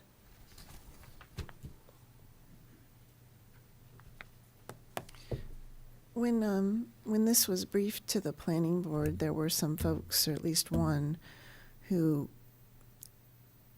I'm just having trouble with the conclusion drawn. The comment was it would cost a few $100,000 just to replace the structures that were already on their property, and that this would help alleviate that. And I don't understand.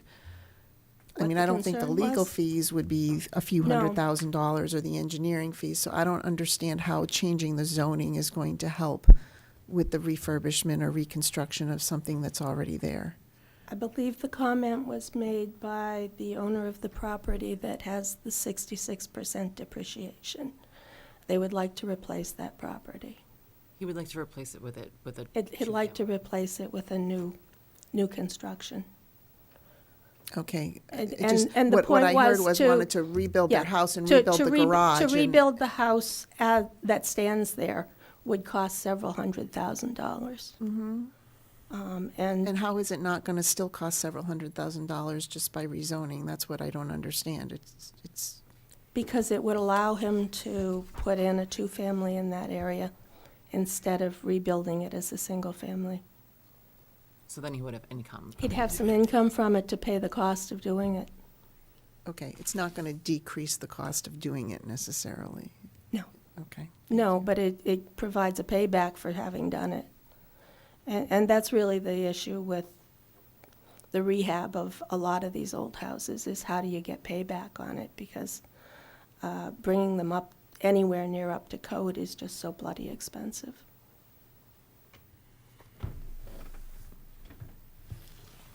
Okay, anything else? Can I ask actually also, what are the fees for a special permit? And I don't think that it is absolutely necessary for you to have a lawyer first to go through the special permit process.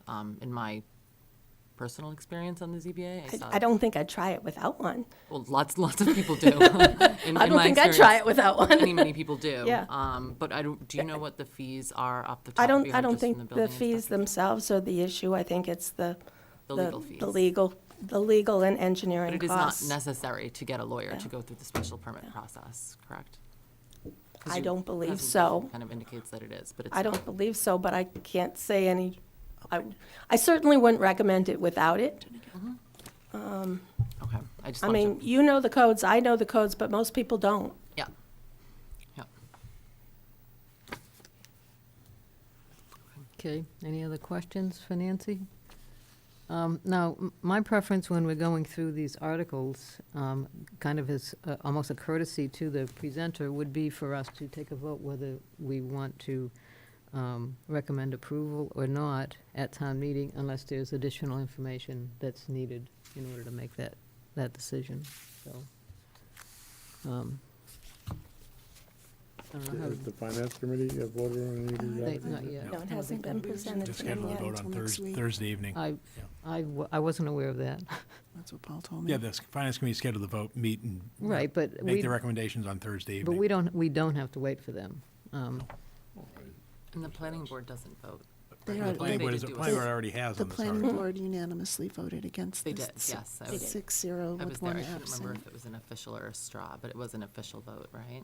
It was an official vote for various reasons, Okay. for a whole host of different reasons. So is anybody, or everybody wants to wait till next week to, I mean, then that might require some people coming back. I can vote on it now. I'm fine. Okay. If that's what you'd like to do. I'd like to wait, because I might have had a different opinion until I just heard one of the other board's votes, to be honest with you. Okay, I'd like to maybe look at it a little more closely. That's fine. okay, we can wait then Okay. till, It's only my opinion. Oh, we just got it this afternoon. Thank you Okay. for your consideration. Thank Thank you, you. Nancy.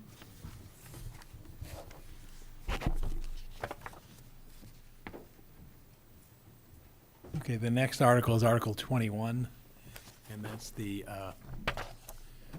zoning article regarding amending the zoning bylaw to add adult social daycare as to the use schedule. And I see the chair of the zoning, of the planning board, Deirdre Conley, in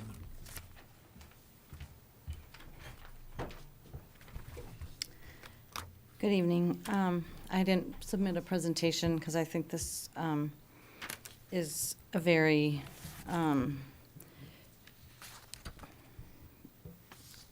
simple zoning article.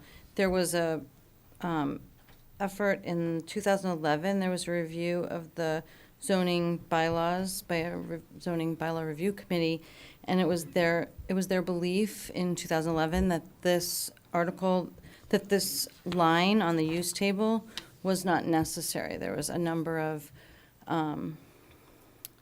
uses that were eliminated from the use table because it was felt that they fell under an exemption status as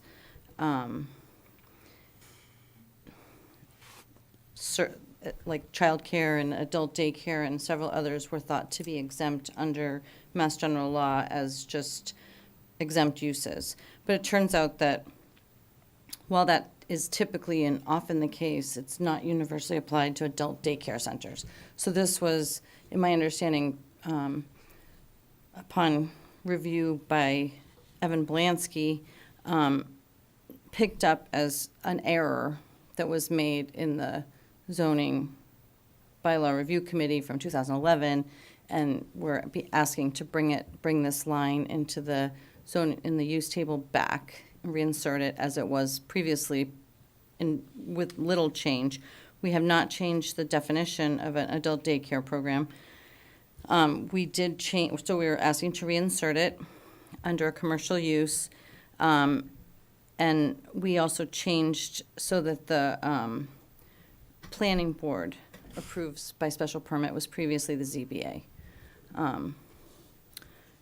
And that's really the information. And it was, the planning board voted unanimously to reinsert this line into the use table. Do you have any questions? I don't know if I can answer them. So is there a reason why it was ZBA before and now it's planning board? It was an error. Oh, no. We decided that we thought it should be a special permit by the planning board. We, the planning board? The planning board decided. What does the ZBA have to say about that? I don't know. We didn't ask them. They don't do zoning changes. Okay. Anybody else have any questions? Is the rest of 195-5, is that planning board authority, or is there interspersed with ZBA? Yeah, there's one other, conversion of dwelling is ZBA, and group home is ZBA. But senior living, independent living, all the rest of them are planning board.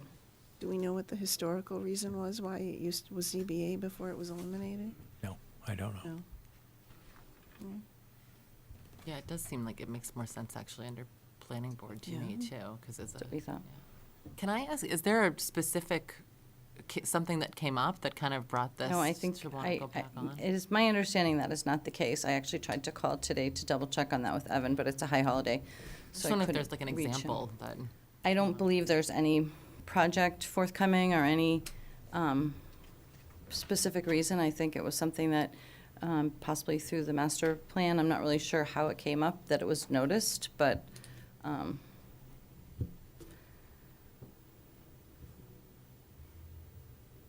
So if there was an adult daycare that was trying to get zoning relief or something, how were they? Wouldn't be what were allowed. they- Wouldn't be allowed because it's not allowed by zoning. It's prohibitive, and the Board of Appeals can't grant use variances. Because it was under an exclusion right. line, okay. So you're asking to put it out of the exclusion line, so now they would require permitting, basically, that they were exempt from. No, they weren't exempt from. It was prohibited. No, they couldn't do it, period. Because it wasn't an allowed use. It wasn't in the bylaw. Oh, So we don't have any of these facilities in town right now? No. interesting. Why, Deirdre, why did the I understand putting it in the commercial zones and the industrial. Why did the planning board also put it under RM?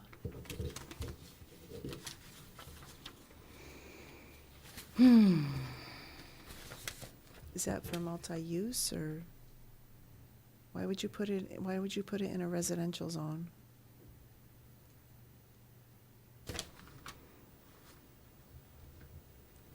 Like, are there home programs, adult social daycare programs? I don't know enough about adult social daycare to, It's a business, it's not.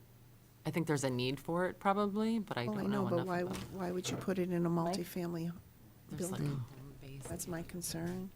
John? for programs. Yeah, that didn't come up in our conversation. Okay. Yeah, for like adult Nance, day programs, maybe? any thoughts, Nance? My only thought is. Could you come to the microphone? We can hear you. If you had a, adult, I'm sorry. We can hear you. Sorry. Nancy Arroway, 65 Littleton Road, previous planning board member. My only thought, first, I wasn't in this conversation. Right, that's Okay, fine. but my thought on it would be that if you had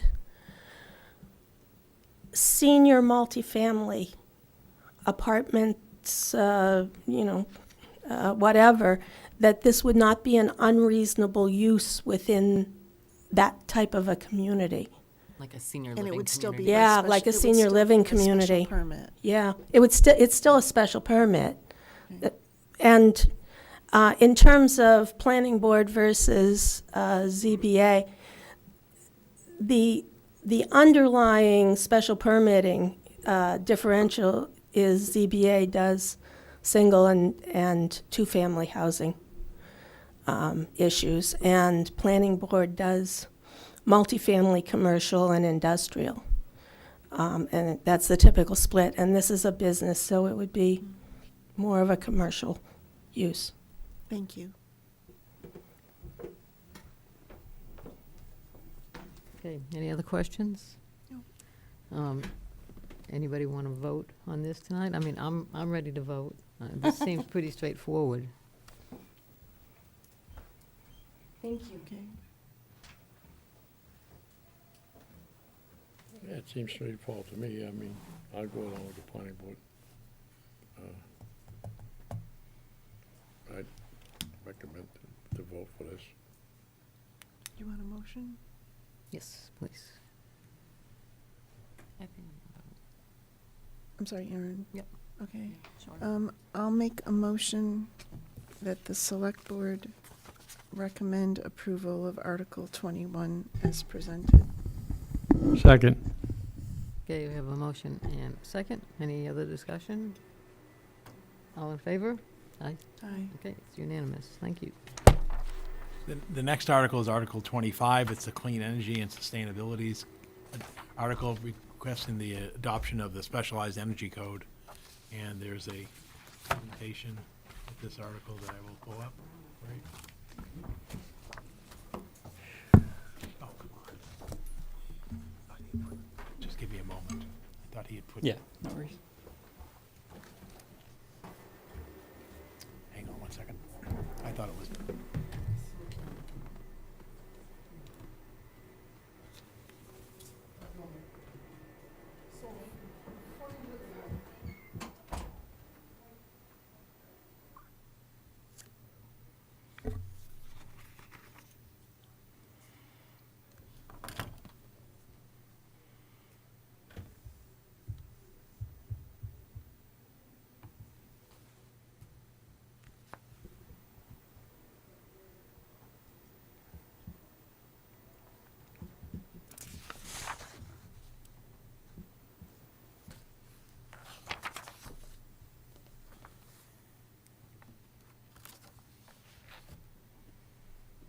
There you go. Thank you. Perfect. All right. So Jim Walton with the Clean Energy and Sustainability Committee. So we are looking for the town of Chelmsford to adopt the Specialized Energy Code. It's an opt-in code, which is an extension of the existing stretch code. You can go to the next slide. So just a quick background on the Clean Energy and Sustainability Committee. We have kind of some main, targets and scope of work that we have. So clean energy adoption, and, increasing renewable energy, solar use, reducing building emissions through a variety of different strategies, reducing transportation emissions, supporting walking and biking transportation, encouraging electric vehicle use, et cetera. And then using zoning to improve sustainable development as well, through advocating for different regulations and processes. Quick background on Massachusetts Energy Code. So Chelmsford is a already a green community, which means we automatically adopt the newest stretch codes, not the specialized stretch code, which we're looking to opt into. But the newest stretch code is going to be in effect July 1st, 2024, which, like I said, will already be a part of. And Chelmsford will automatically adopt that by being a green community. The opt-in code, if adopted by town meeting in October 2023, would be effective at the same time, so July 1st, 2024. So just some motivation for adopting the energy code and why we're looking to do it. So, of course, building emissions are the primary contributor to emissions in Chelmsford and many other communities in the area. It's very important for Chelmsford goal of net zero emissions for 2050. And then, of course, it ties into Massachusetts plan of 2050 plan of greater than 95% of all buildings be all electric by 2050. The specialized code encourages electrification of new construction buildings while also allowing fossil fuel and mixed fuel use. Adopting the specialized code would position Chelmsford to be eligible for a variety of state and federal funding opportunities, programs, increases demand for clean technology and workforce, and puts us in the top 10% of the state communities and top 25% of the population covered. So this is some background on Green Communities 2.0. On the right side, those are the 18 communities in Massachusetts that have already adopted the specialized opt-in code. And there's 2 neighboring communities that also have a warrant article for fall 2023, Carlisle and Bedford, next month. Sorry, you can go back. Yeah, no problem. So there's a new climate leaders program, Green Communities 2.0, they call it. To be a part of that program, you need to opt into the specialized code. And there's a lot of opportunity there for various grants and funding to the town for these goals. So we would love for Chelmsford to become a climate leader, also, join the Green Communities 2.0 program by enacting the specialized code. What does that give us to be part of Green Communities 2.0 program? Yep. So there is grant funding opportunities. So solar. I'm not exactly sure of like the right side. Yeah. It's on the right side. There are potential grant opportunities for municipal operational, battery energy storage systems or additional EV charging capabilities, as well as newer seed funds for other electrification decarbonization programs. This is a proposed program. It's not been cleared by Governor Healy yet, but based on information provided, DOER is expecting that late fall or early winter, somewhere around there, they expect it to kick off. This was programmatically designed under Governor Baker, but because of the transition of the administration, they've sort of paused it and refining it. But this particular one is listed on the last point as the key point here. So here's where we kind of get into the, somewhat of the technical details. Hope to provide some clarification on, what this means to residential and commercial buildings. So for residential low-rise, existing buildings, there's no change, there's no difference. This, which includes additions, alterations, change of use, there's no change. It does affect new construction. So the specialized code requires some requirements above and beyond the stretch code for mixed fuel buildings only, so, natural gas, oil. So for mixed fuel homes under 4,000 square feet, the difference between the stretch code and the specialized code is that they would need to be pre-wired for electrification, and then also install on-site solar when following the stretch code home energy rating system pathway, which also has a possible exemption for shaded sites. For mixed fuel homes above 4,000 square feet, which is very, that size of home is very rare in Chelmsford. The difference between the stretch code and the specialized code is that the home would need to achieve a HERS rating of 0 or passive house 0, and also be pre-wired for electrification and have install on-site solar. And then, Can you help me? Yeah. I'm not tracking. So mixed fuel homes less than 4,000 square feet. Yeah. They would. It just says more stringent, but what you said is they would have to be pre-wired for electrification. They would also have to be pre-wired for electrification, and they would also have to install solar.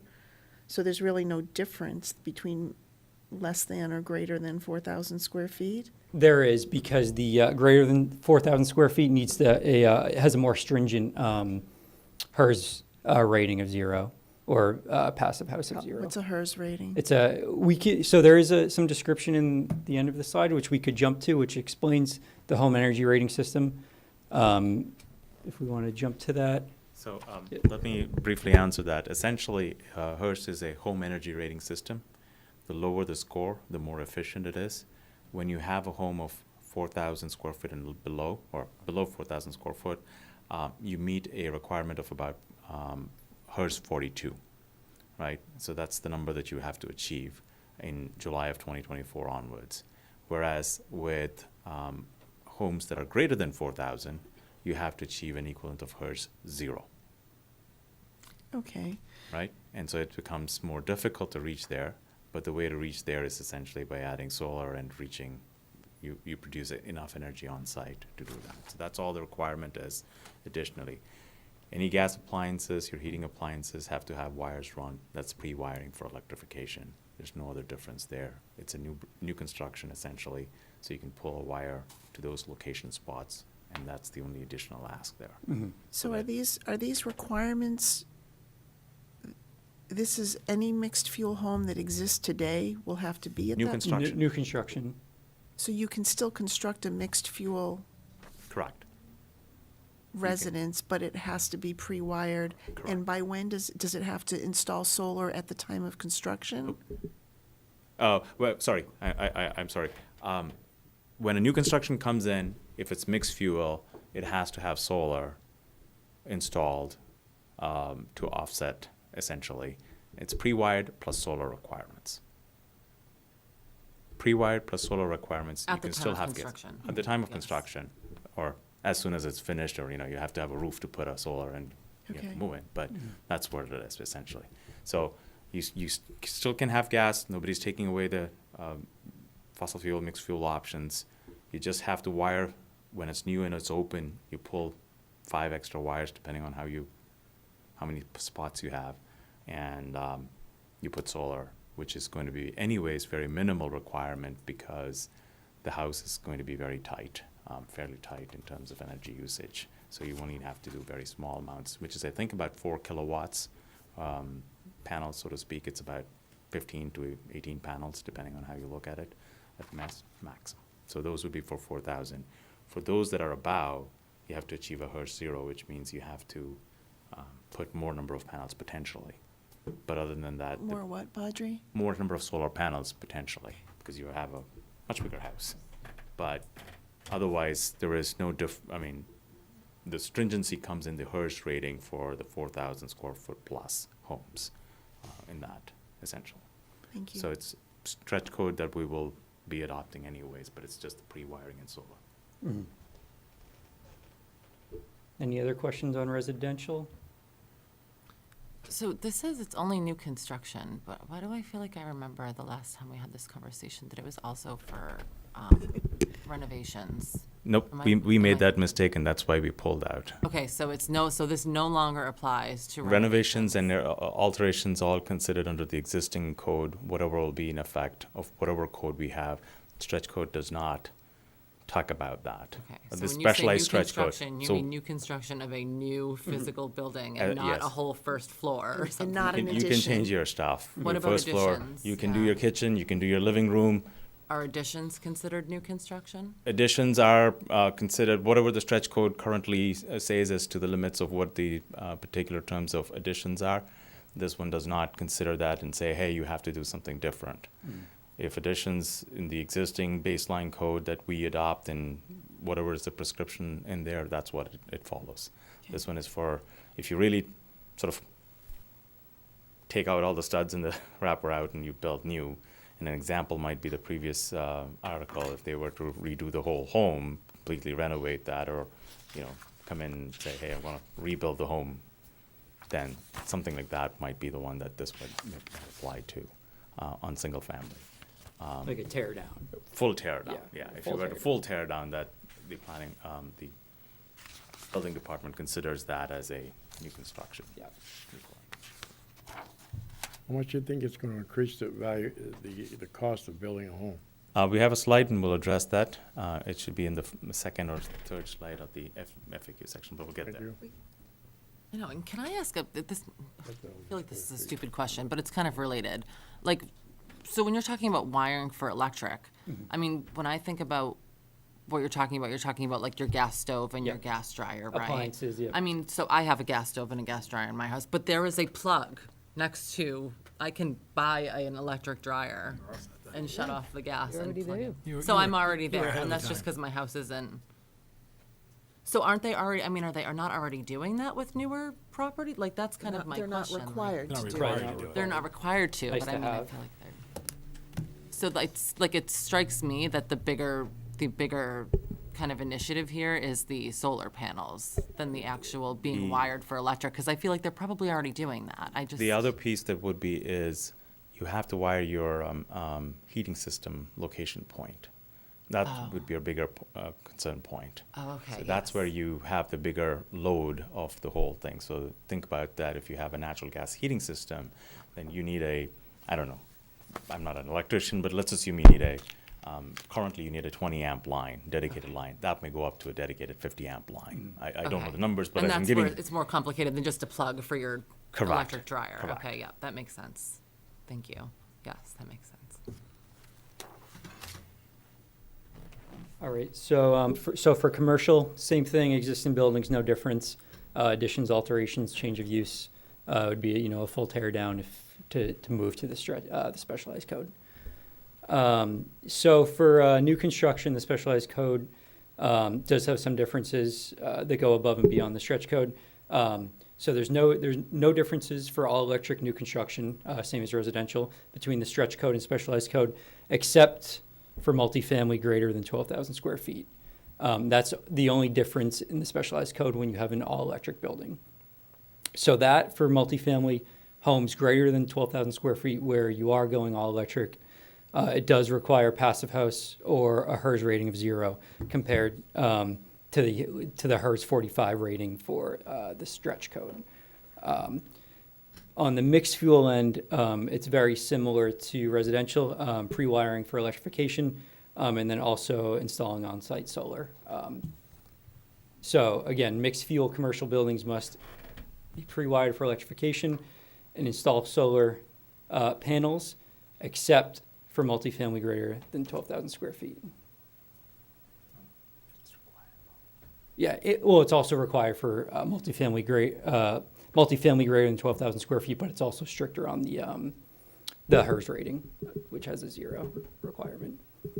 It's called the passive house standard, but that's achieved sort of the lingo it comes out in building terms is, hey, achieve HERS 0, generate enough energy on your own kind of a thing, and therefore the only available on-site generational capability is solar. We don't have waterfalls in Chelmsford to put renewable in that sense. I mean, other than the mill, to do something around that. So, but essentially, any big apartment complexes type of a construction multifamily over 12,000 square foot goes to passive house standards, building standards.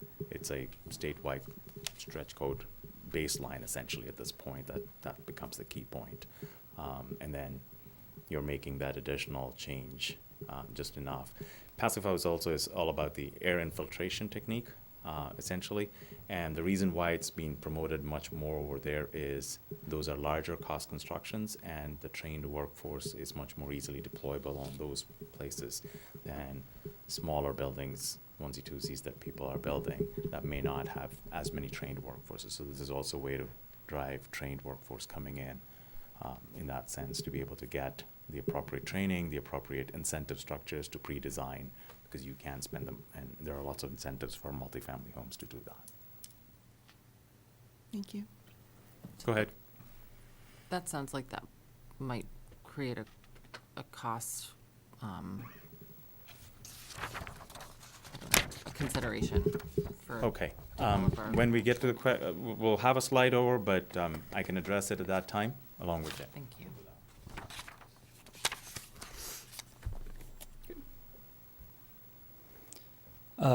So again, some impacts for the, adopting the specialized opt-in code. So let's see. So new construction needs to be all electric, or generally where you use fossil fuels needs to be pre-wired to accept electric appliances. And then also, as Badri said, where your heating system was, that area would also need to be pre-wired for future electric heat. There's different defined pathways. So low-rise residential below 4,000 square feet, low-rise residential above 12,000 square feet, multifamily residential kind of in its own category, and then commercial spaces other than multifamily. Yeah, I guess that's about it on this. So any questions we can address right away? Any other questions? And then we also have some key, commonly asked questions here that we can go over as well. So I'll explain the cost of construction question that has come out a few times here. For very large apartment buildings or multifamily homes, relative costs are Which very. slide are we on? This is. There is You one. can Yeah, there is. So if you wanted to go, Paul, one more slide, please. The last slide Next on this. one. All right, yeah. This has been a study done out in approximately 21 that different types of cost structures for different types of areas constructed. Essentially, it talks about you're talking anywhere between plus or minus 1 to 2% cost overall at the time of construction, which is the difference. Some of the savings usually happens, especially if you're doing an electric heat pump technology, which is highly incentivized by Mass Save. You're also taking away air conditioning and natural gas-based heating and replacing it with a single heat pump that allows it to be more efficient, runs it's single equipment, so you're not installing two different pieces of equipment, essentially. With that said, the cost of construction is based on the improvements in construction technology, the behind what's happening in all of this. The price variations are very minimalistic in general. Many builders automatically are already, because of certain other towns and where the stretch code is headed, they are putting in better insulation, which is one of the key things here. So the cost of construction, therefore, is not a significant increase on the overall base price of any construction. Is this data projected, or is this based on actual?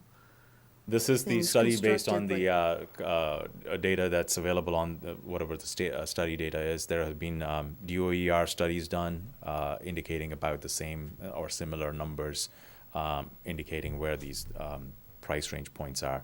Passive House, Massachusetts, Mass CEC, I think, also did a Passive House challenge, and they have looked at about 8 or 10 projects across different communities. And primarily many of them are affordable housing type or senior housing, but where the towns were sponsoring those in many ways. And they've all done the study, and they find the cost structures to be fairly with baseline, either just a little bit more, which is 1 to 2% or some number like that, or actually lower cost because of how they are re-engineered and how they are doing the upfront design. Well, the difference in the insulation, will that will that force you to do all 6-inch studs? I'm not necessarily a great at builder, but I'm assuming that I think the current standard for framing is a 6-inch 2x6 as a framing walls. I believe that's the current standard. You don't have to necessarily insulate all 2x6s. All 6 inches of insulation, depending on the type of insulation you use.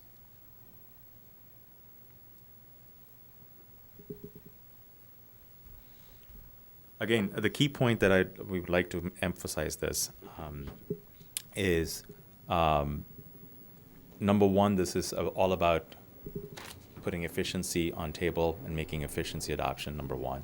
Number two, this gets us, maybe it's cheeky in that sense, is that this check boxes our adoption and puts us in the gameplay for being in a Green Communities 2.0 when it comes out, hopefully by spring. So we are in the sort of the top 10% of the communities, not lagging behind, essentially. So it's sort of like a municipal play at some level. I don't want to say it's gaming the system, but at least it's showing that.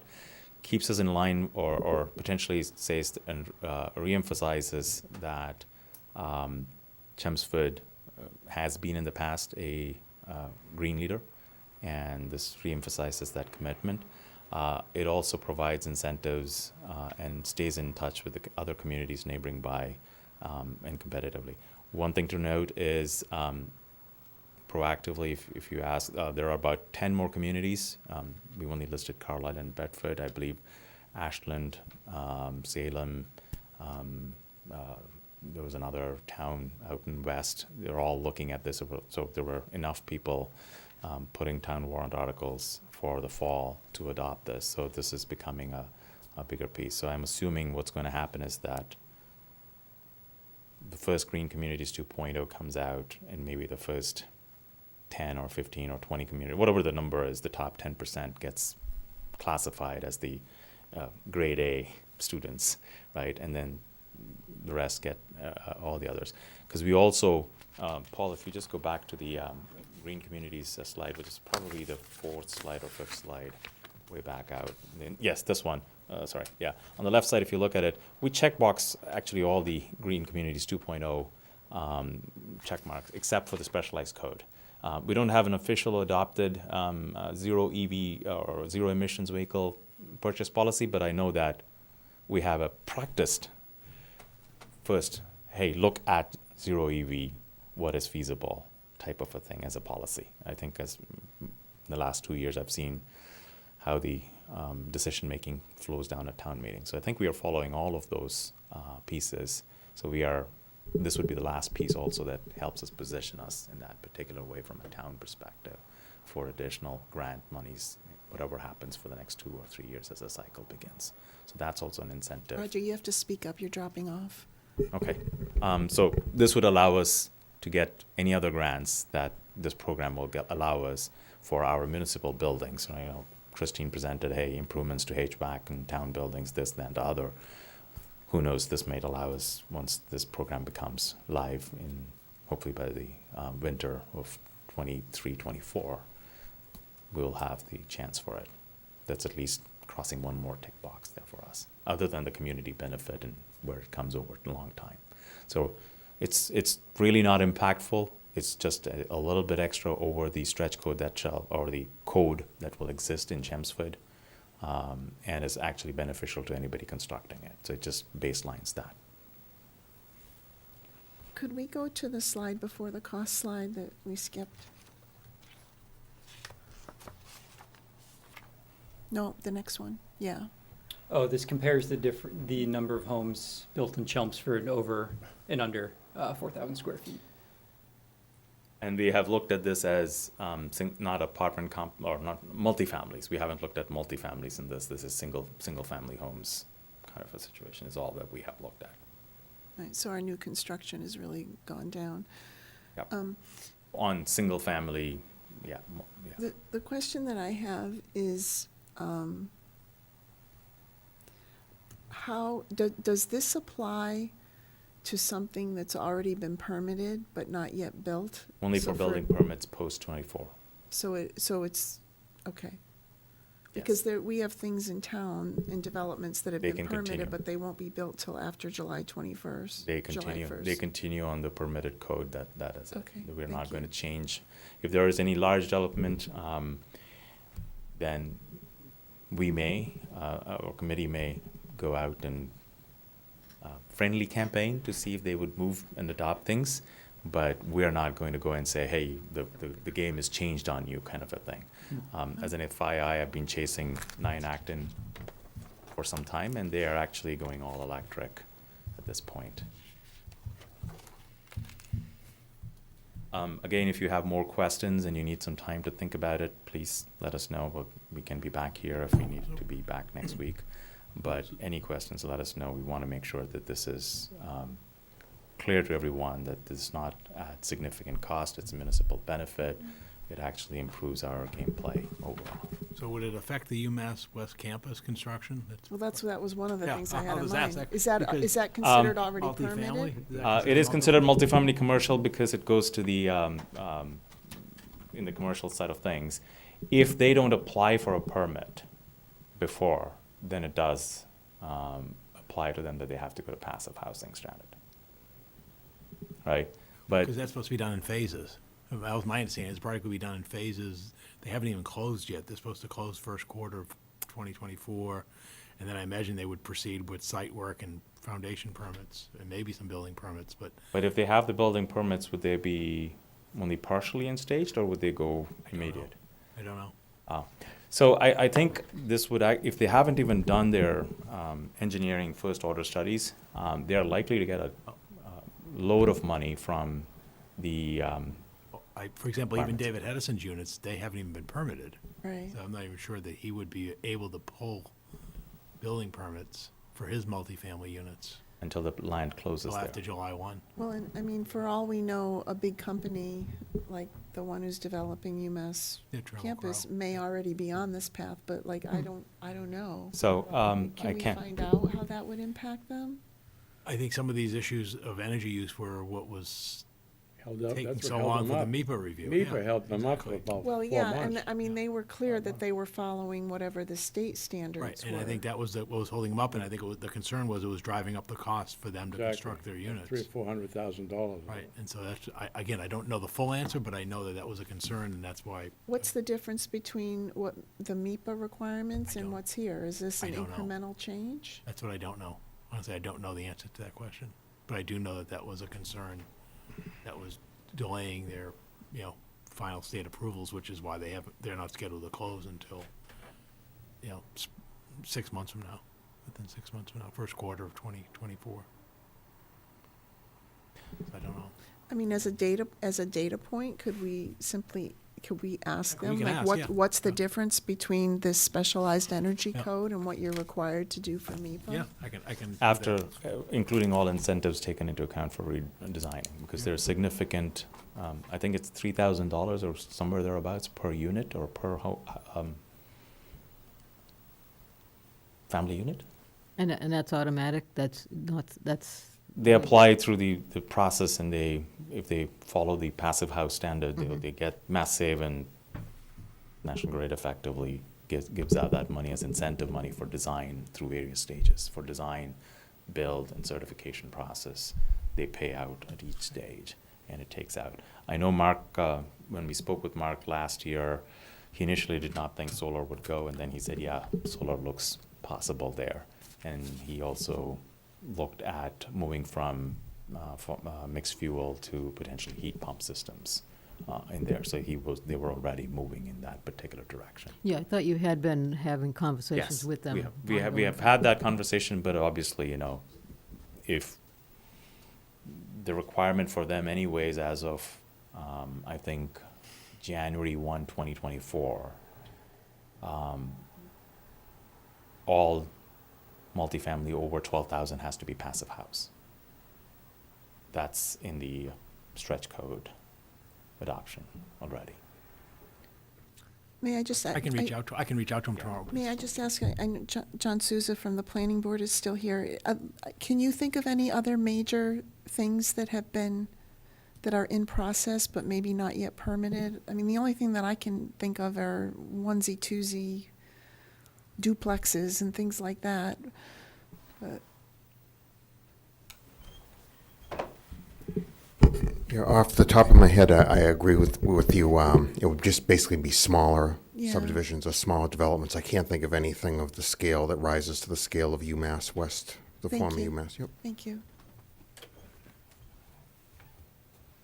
George, if you heard anything at the Housing Advisory Board of big projects? No, just that we only work with one project over there. on Riverneck Road. Riverneck, yeah. I think it's probably, what, 18 units. Any other questions? Okay, I think we still need some Yeah, I'd just like information. to get I'll do that. clarification. Sure.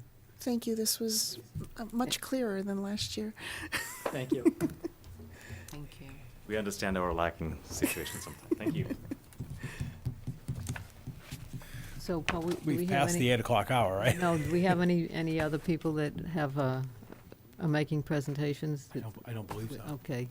If everybody's okay, I would then continue on with the rest of our agenda, because, Is Monday's meeting a week from today going to be mostly town Yeah, meeting right. presentations? Okay. It's yeah, we do. Put it on your I'm calendar. gonna look at my schedule at the end of this and make Yes. sure I'm on the right. Okay, so the next item is the solid waste disposal agreement. Yeah, thank you, Madam Chair, members of the board. I'm seeking your formal approval this evening to renew the town's solid waste disposal agreement with. You gentlemen at the door, can you please step outside? We're seeking the board's approval for the renewal of our solid waste disposal agreement with Covanta. The town of Chelmsford, for 2 decades, has been part of a consortium of 8 communities for solid waste disposal. And realistically, in this area, we have 3 options for disposal of solid waste, because the state's not permitting any new landfills, and they're not permitting any new what we would call trash to energy facilities or incinerator to energy facilities. And so our current contract expires just on July 1 of 2024, which is about 9 months from now. Towards that end, the 8 communities that have been part of this consortium, you see them listed on the screen: Bedford, Burlington, Chelmsford, Drake, North Reading, Tewksbury, Tingsboro, and Westboro. For the past few months, we've explored our options for renewal. The main one was obviously seeking our current partner, which was Covanta, the April facility where our solid waste goes today. The other one was the North Andover facility, which I guess is a Win. Win is the owner. It used to be Wheelabrator, North Andover. It's now Win Innovative. Anyway, they're the other facility, and in fact, about over 15 years ago, the town used to bring its solid waste there. However, when we then had the 2 options, we moved with the other groups to Covanta. We reached back out to North Andover. They do not have the capacity to take on our group, so that option was foreclosed. And then the third option, the third option was to leave it to the responsibility of the haulers. In other words, and you would, when you bid your collection, you say, well, you're not only responsible for collecting it, but you're responsible for disposing it. And therefore, the haulers have same options the town would have, which is Wheelabrator, Covanta, or the third option, which is to send it out by rail to another state. Usually it's the Midwest Ohio area or down south in the Carolina area and so forth. The concern with that approach is twofold, and the major one is where is it going, and is there any liability down the road for bringing it there? And the other minor concern is could there be an accident along the way for getting it there? And so that sort of leaves an ongoing liability. And most communities have shied away from that for that uncertainty. The town of Chelmsford recently had an experience back maybe a dozen years ago with the Beatty solid waste oil facility in New Hampshire, where, again, the town did what was required and permitted. They sent their waste oil up there, and then they had to clean the site. They then reached back to the communities where they sent it and said, you're responsible for the cleanup, a portion of the cleanup costs. So that being said, long story short, the recommendation that I have for you this evening, and I believe that most of the communities are pursuing, is for the renewal of the 5 years with Covanta. It provides us with a committed partner going for the next 5 years and hopefully beyond, because again, the demands upon solid waste disposal are extreme, which is why you hear often about the wait lines at the facilities and so forth. The increase in the cost is basically 2.5% for next July 1 over the current price. As you can see, the current price is $97.34. The new price would be 2.5% of that, which is $99.77. And then basically for the remaining 4 years of the agreement, it would increase by the amount of the inflationary increase as measured by the Boston Consumer Price Index. So that's what we're seeking this evening, and I request your authorization to execute the agreement with Covanta. Again, this would be our third contract with them. So this is after Harvey picks it up? Yes. In other words, yes. This is where do they bring it? And Okay. and like I said, our options. We've been bringing it to Covanta now for the last 2 contracts, which is basically the last 10 years. Prior to that, we brought it to the facility in North Andover, where it was burned and converted into electricity. Again, the North Andover facility wouldn't extend. It doesn't have space, tipping capacity for us. And the only other option is rail or leave it to the haulers. But, the ability of doing the 5-year agreement is it gives us the flexibility when our agreements come up, but it also, I think the real advantage is it gives us a committed partner going forward, because if capacity tightens over time, the hope and the expectation is that they will reserve our capacity, when we renew in the future, because we know the state has very aggressive solid waste reduction goals, but we know there's a lot of solid waste still being produced. If you said rail, that would have to go in New Hampshire? Is that what? No, they're sending it by rail out to, like I said, Ohio and Well, down in the central Atlantic coastline. How many ton we do a year? The group of the communities is 51,000 tons. We are about 15, 17. I was going to say 16,000 tons. We monitor that obviously, monthly. We get tear sheets, but our tonnage has dropped in the last couple of years, as I think we explained in a recent presentation. So do all the communities have to agree to this? No. Okay. And in fact, I know one Bedford has already.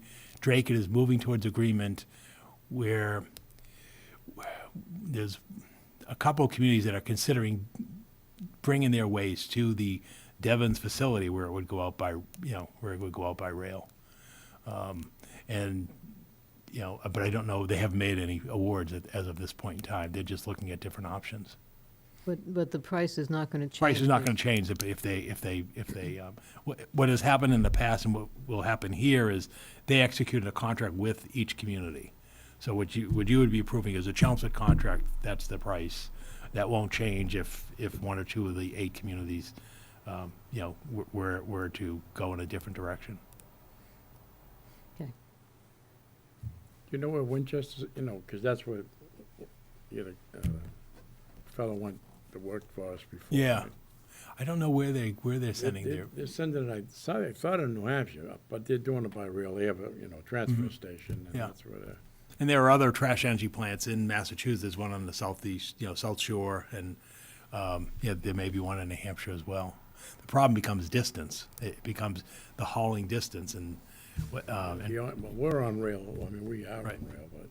but the question becomes, you've got, and that's why, you know, we can't bring our waste to an incinerator in the South Shore because it would just be too long to get the trucks back to do collection. But that was our problem before, was because it was taking an extra day because Right. they The weight trip lines. back and forth and have to wait to tip it, right? Exactly. And so what they're doing now is they're scheduling their deliveries and they are giving priorities to the municipalities.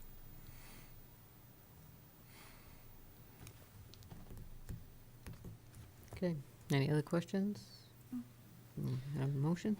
I'll make a motion to approve the solid waste disposal agreement with Covanta Solid Waste as presented. Second? We have a motion and a second. Everybody, all in favor? Aye. Okay, thank you. It's Thank you. unanimous. Okay. Next is,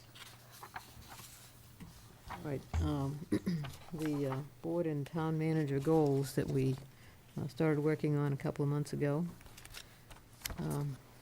So I've just kind of made a first pass through these and added tried to do one or two comments for each.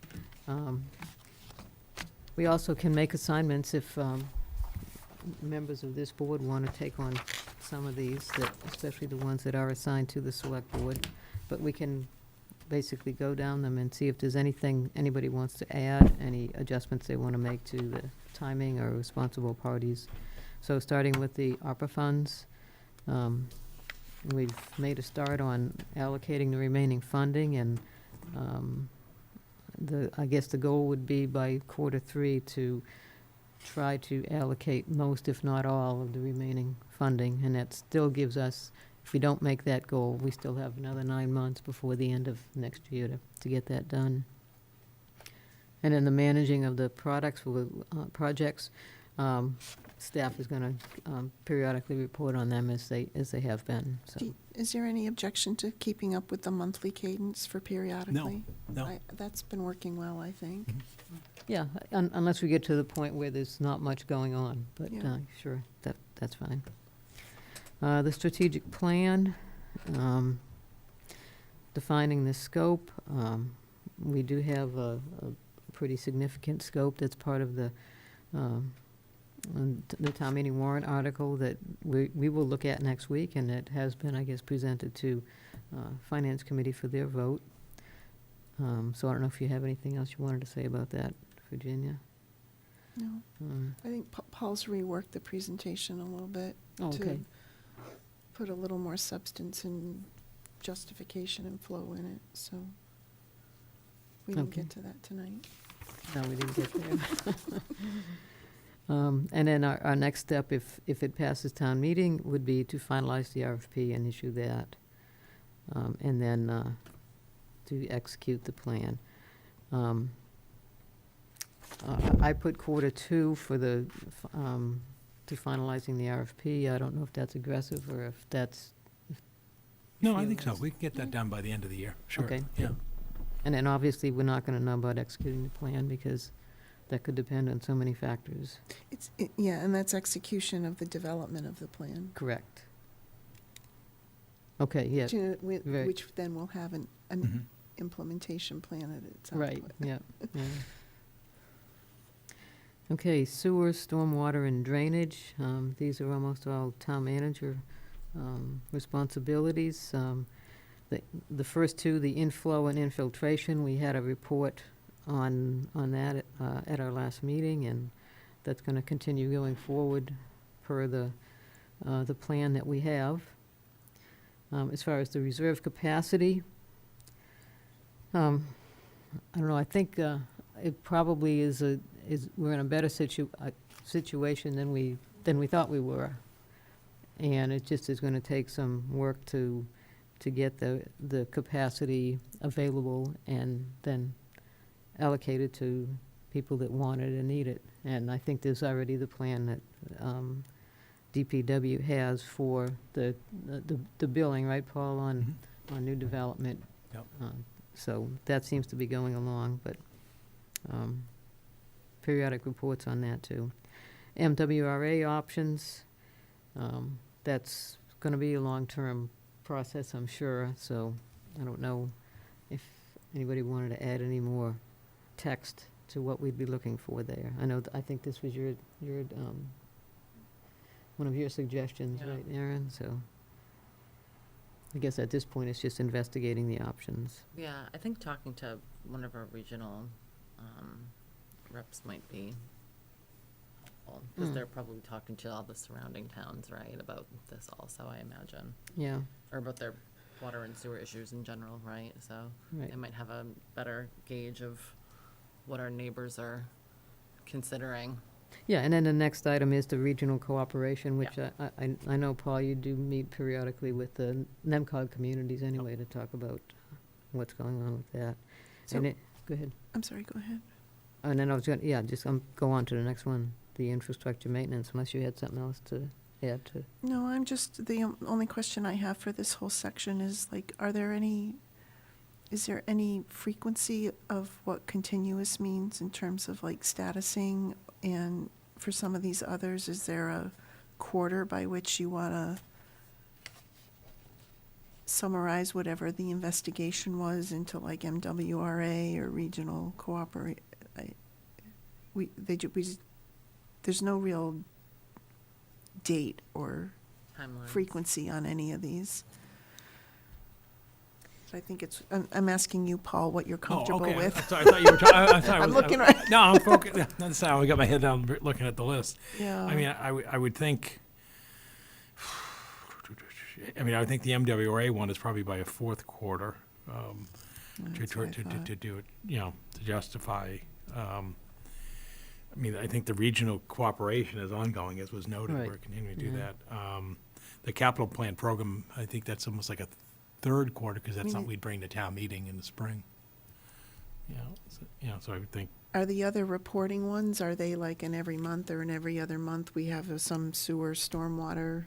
Right, they're not going to be completed Right. this Right. fiscal They're year, but, ongoing. right. Yeah. But maybe, yeah. I'd say probably every other month. Yeah, Okay, but, it's bi-monthly, yeah. all right. Okay. On the utilities, double poles. I don't know, I have to say, I'm not very encouraged by the reports we're getting from the National Grid representatives. It seems like we don't get many answers, and we still have more questions, but I guess we'll continue those reports. I mean, monthly might be, I think we stick with monthly till we're satisfied that Yeah. they've got the list right. Like And they're I'm glad measuring the they're, right like things. 56 in the last month is great, but yeah, the reporting yeah, is but a I little wonder bit. if they really did. Yeah, so yeah, I think monthly, we just stay on them, and I think we'll Okay. be, yeah. All right, I so agree. we'll, And then maybe later we reduce the frequency, but right, okay. The power charging stations, talked a little bit about that with, what, is there like a time frame? Well, I for would think this? it's either funded from ARPA or it's gonna be funded by town meeting, so I think it's a Right. third or fourth quarter, kind of, Okay. the underground utilities project, that one is probably gonna be difficult to gauge at all.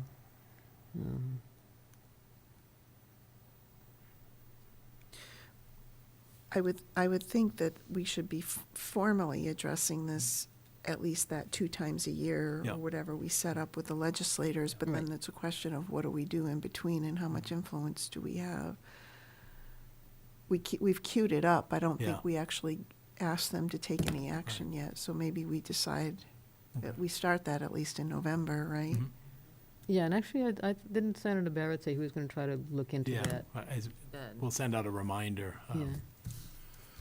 to them about the meeting, and then, So maybe the timeframe, I mean, it's kind of like a Q4, we look at where we are, but we're working it all year, Sure. and we probably won't have it fully resolved by Q4, but maybe we can move the needle. Does that work, does Yeah, that make sense yeah, for you, I think that Paul? makes sense. And in community engagement, I'm not really sure what we intended by that. I don't know whose suggestion that was. Anybody For want to? utilities? Yeah, it's under Yeah. utilities, or if it just Yeah. gets put under the wrong. I mean, that was what was passed over to me, so I Yeah. didn't I get. think what that was, That, there might have been a discussion in there, or maybe it's more related to the clean energy part, Okay, although, but I don't know what that was. Yeah, I think maybe that's under the wrong category. okay. It might, oh no, you know what that might have been is similar to the sewer. Were we talking about regional community engagement?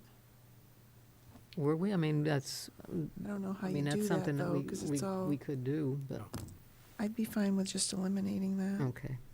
That's easy. And then, communicating concerns, National Grid is the biggest one on this. But I know there are, well, National Grid does natural gas also, right? And I know there's the ongoing issues with the leakages, right? That we don't seem to ever hear anything about those, even they always say that they're working on them. Is there some reporting that the state issues from that, the Department of Public Utilities, that could help us track it, follow it? I can look. Okay. All right, and then we're going to the tier 2 ones, first starting with lighting policy. Anybody want to take a stab at this?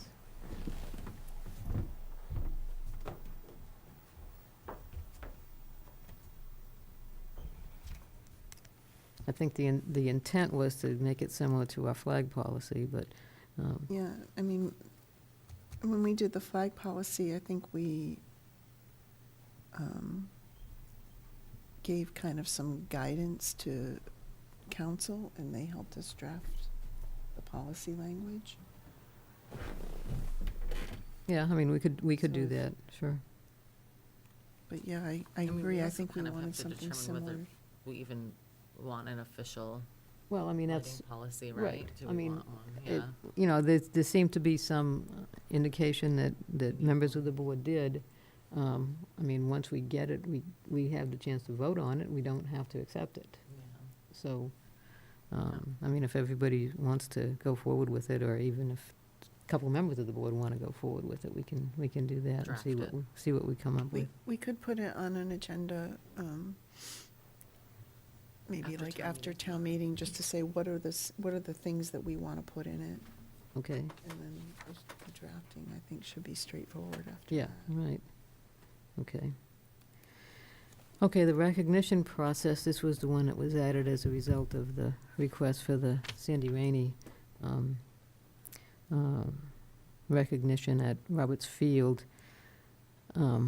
This is something, actually, that the civic committee started to work on when we had a civic committee, but that committee now has been disbanded. But I think it is important to have some consistent criteria for how you determine if, what level of recognition somebody should receive, and then what that recognition consists of. I mean, I'd like to see it. I agree. And then have, an application that somebody like, the Friends of Sandy Rainey came in, and they would just have this from our policies or from some other document that we'd have, where they would have some indication of what's reasonable to expect and to ask for. So, anybody want to take a stab at that? I feel like that's a little bit like the lighting policy. I don't think It's like so. kind of a similar, well, it's like like the town creating some sort of application process, and then guidelines around what we will and will not do, right, for recognition, or for, like, it's kind of a similar. I mean, I don't think it's similar at all, because it's not like, somebody wants to put up a flag. It's more permanent, for one thing. The intention. Than a lighting, yes. That yeah, that's true. isn't, what they were talking about, Sandy Rainey, was gonna be much more Yeah. permanent. And I know we've had requests too where, residents have wanted to, say, put a bench on the common, and we pushed back on that, because we have a way to do that. We have the consistent benches that are there and to have, you know, one-offs and things like that, it just seems kind of haphazard.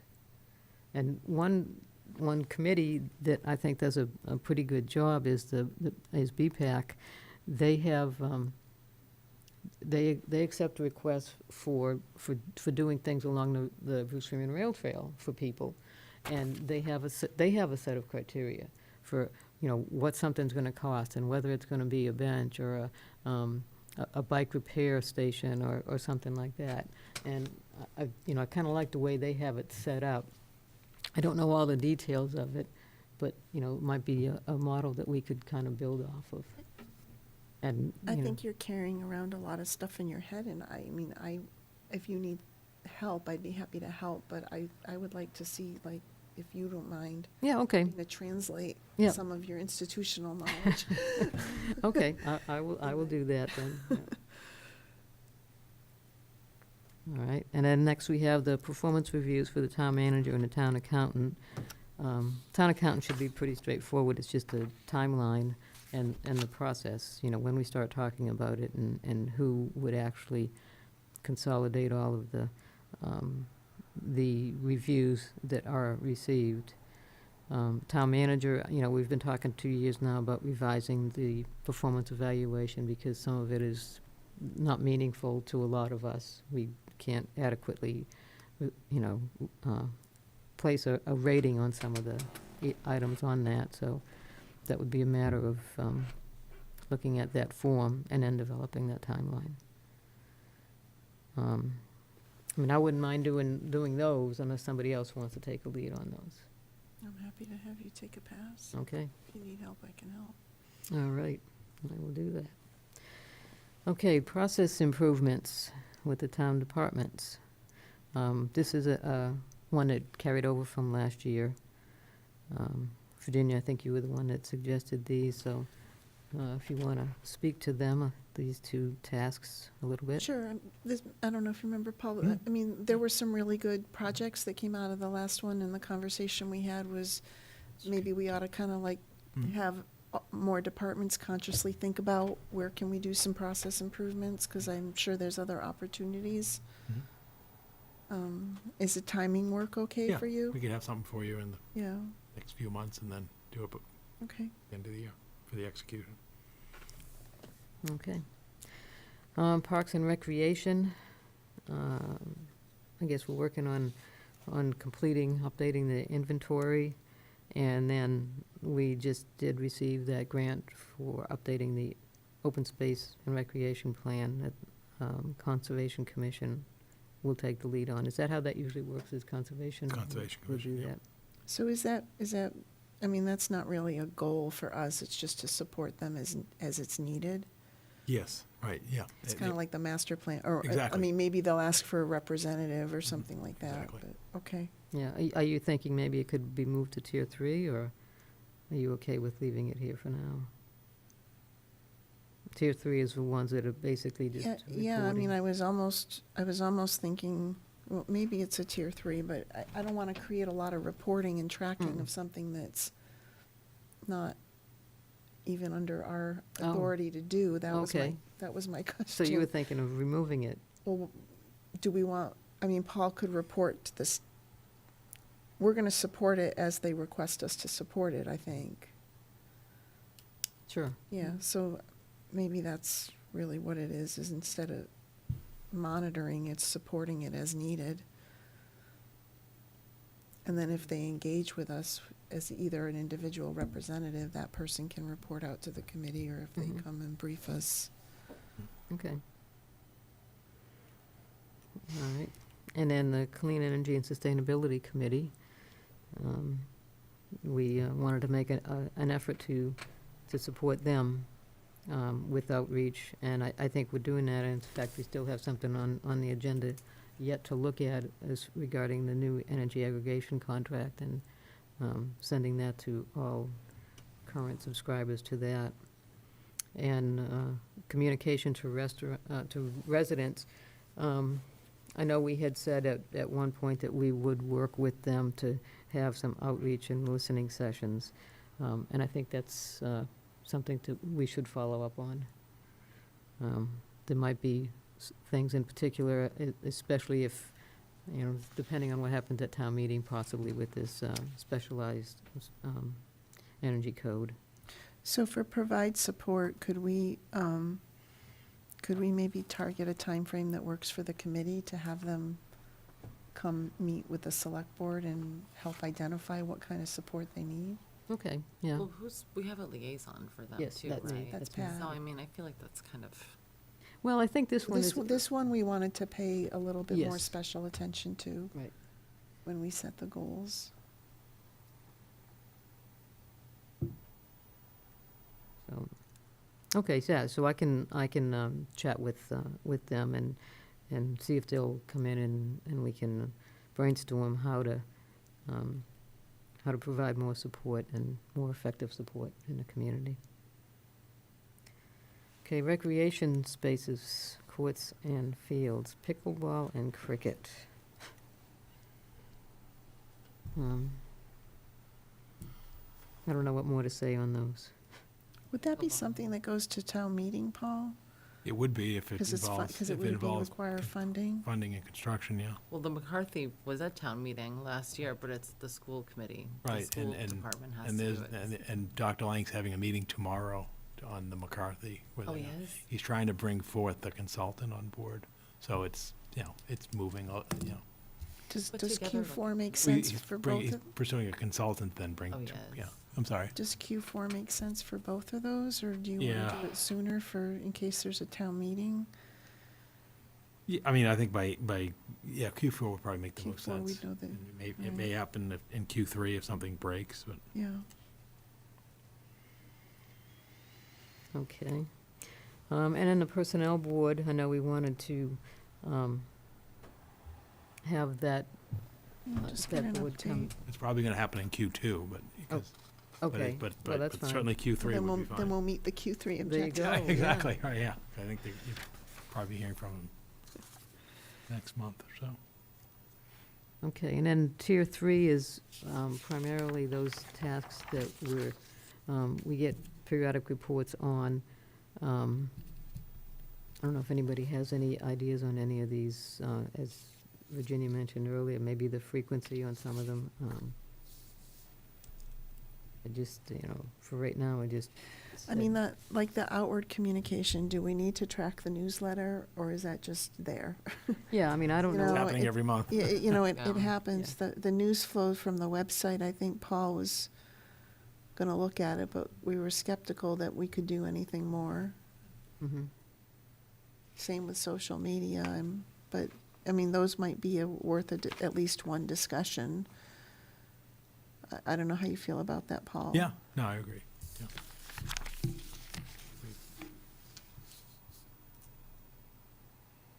Yeah, so I guess we can wait to assign a timeline on that, and Yeah. maybe in second or third quarter when we have some time. Higher priority things right now. Yeah. The town website, it's pretty straightforward what we're asking for here. Road and sidewalk infrastructure, that's just reports. What's the right frequency for that, Paul? I mean, I think, given where we're at, you'll probably get a big update in Q3, because, we're sort of nearing the end of this season, and then we'll do the evaluation reset, and then come back, so I think it's Q3, probably around March. So that's not like a periodic report, it's just one Well, big, I think, like you said, I think the next big. the benchmark report will would be Q3? Yeah. Okay. Okay, and 54 Richardson Road, Highway Yard. I think that one is just continuing. Continuous, yeah. Yeah. Fire station study. Yeah, I have something on our next agenda to talk about the timing of another update to the select board. Q2, it's probably Q2, for the end of the year, I would think, right? Yeah, I mean, we want to make sure we know where we're converging, I think.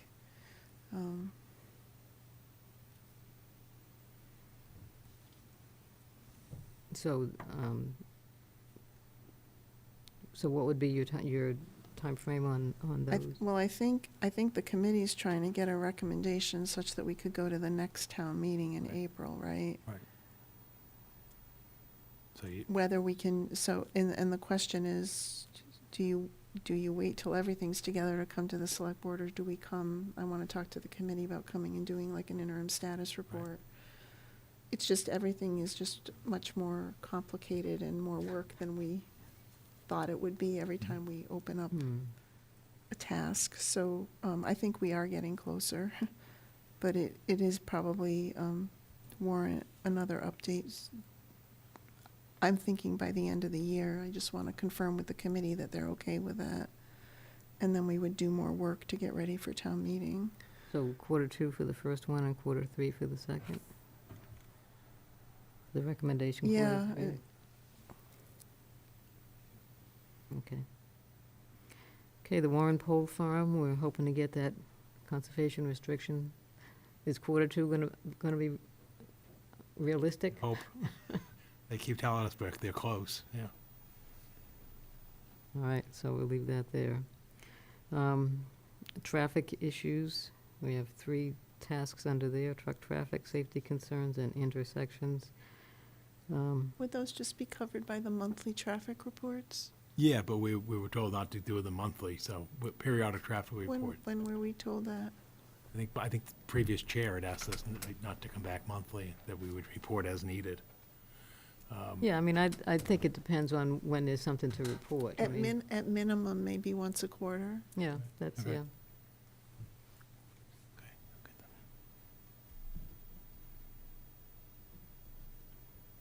Okay, CCA strategy and sustainability.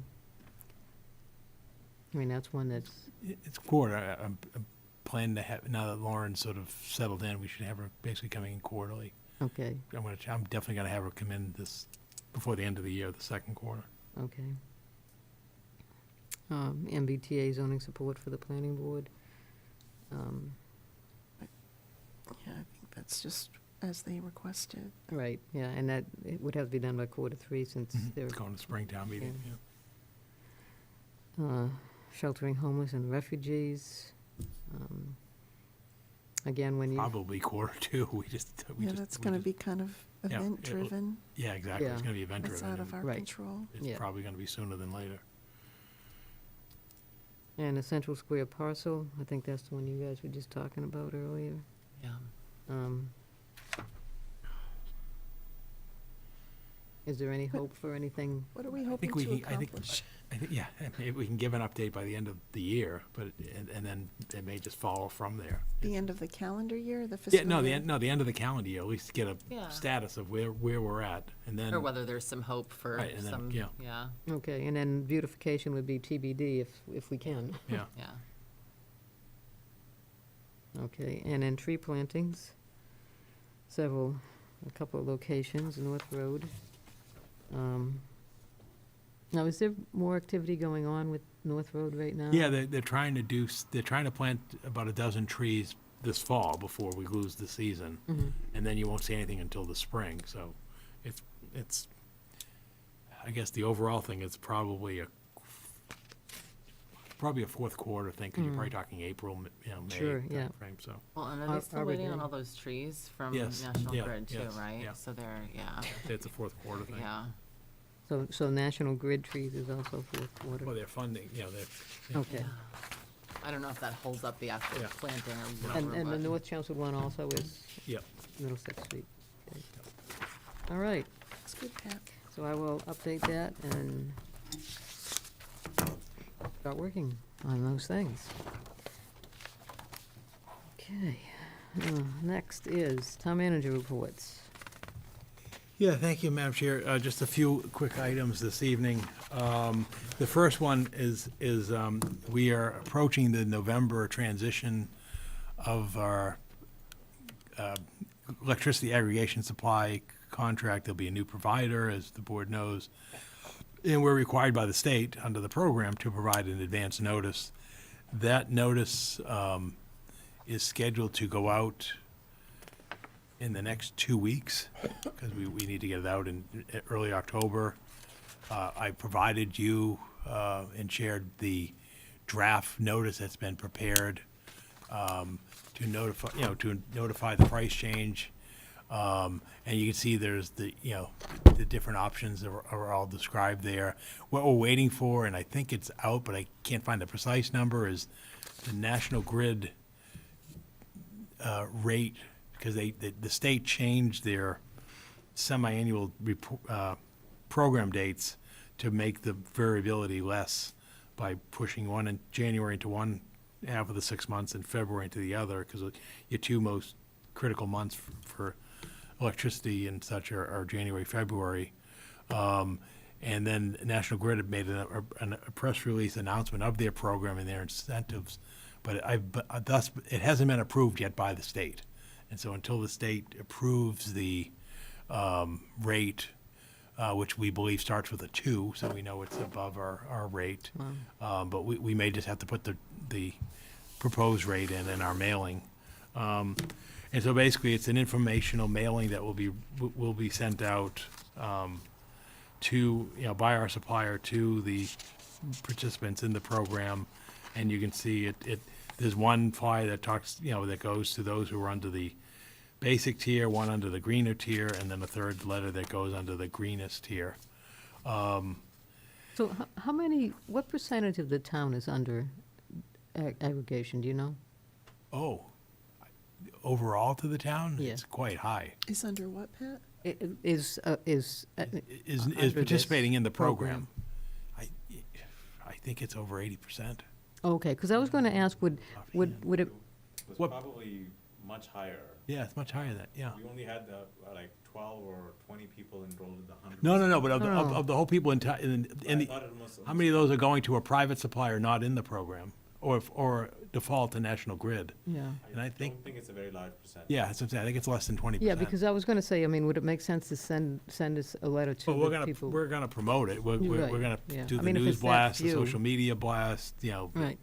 the mailing, and so forth. But what the state requires us to do is send it to the existing providers, because you have to give them advance notice. So this is a copy of the draft that's been circulated. I think the next question is, and I think, we've reached out to them, is the Energy Committee is, we had talked about, is there a way to promote the greener options Right. in conjunction with this?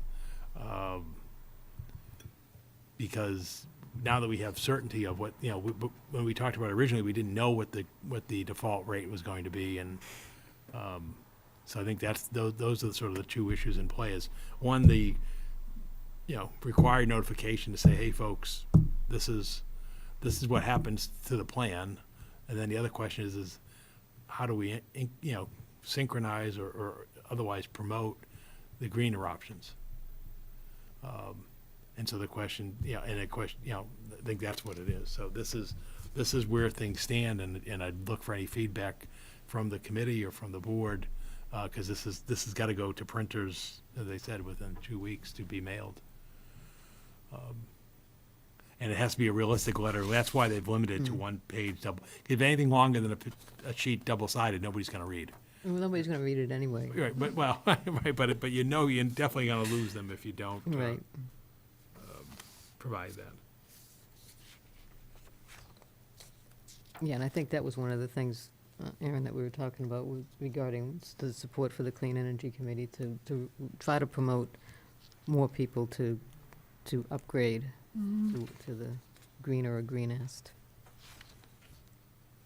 Okay. The next thing on my report is I have the pleasure to inform you that we have 2 grant awards since our last meeting. The first one was from the Massachusetts Housing Partnership, and this is relating to the MBTA Communities Direct Technical Assistance Program. The town has been awarded a $24,750 grant, which will be implemented continue to be implemented at this point through the Northern Middlesex Council of Governments to assist the town in that effort.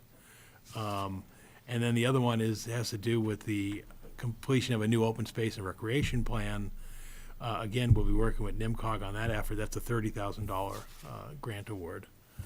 So Those are, And this will actually address what we intended to do last year, but Right, didn't but really this will have be the a- bandwidth and the resources to do it. to do an open space and recreation, and really try to focus not just on open space, but really the active recreation needs.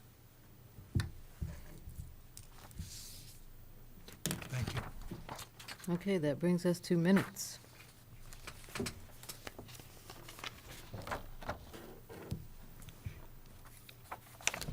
Sure. I'll make a motion to approve the select board regular meeting minutes. You want to do all three of them, or does anybody have any amendments? I'll make a motion to approve Go ahead. the select board regular meeting minutes of September 5th, 2023, September 11th, 2023, and September 18th, 2023, as presented. Second.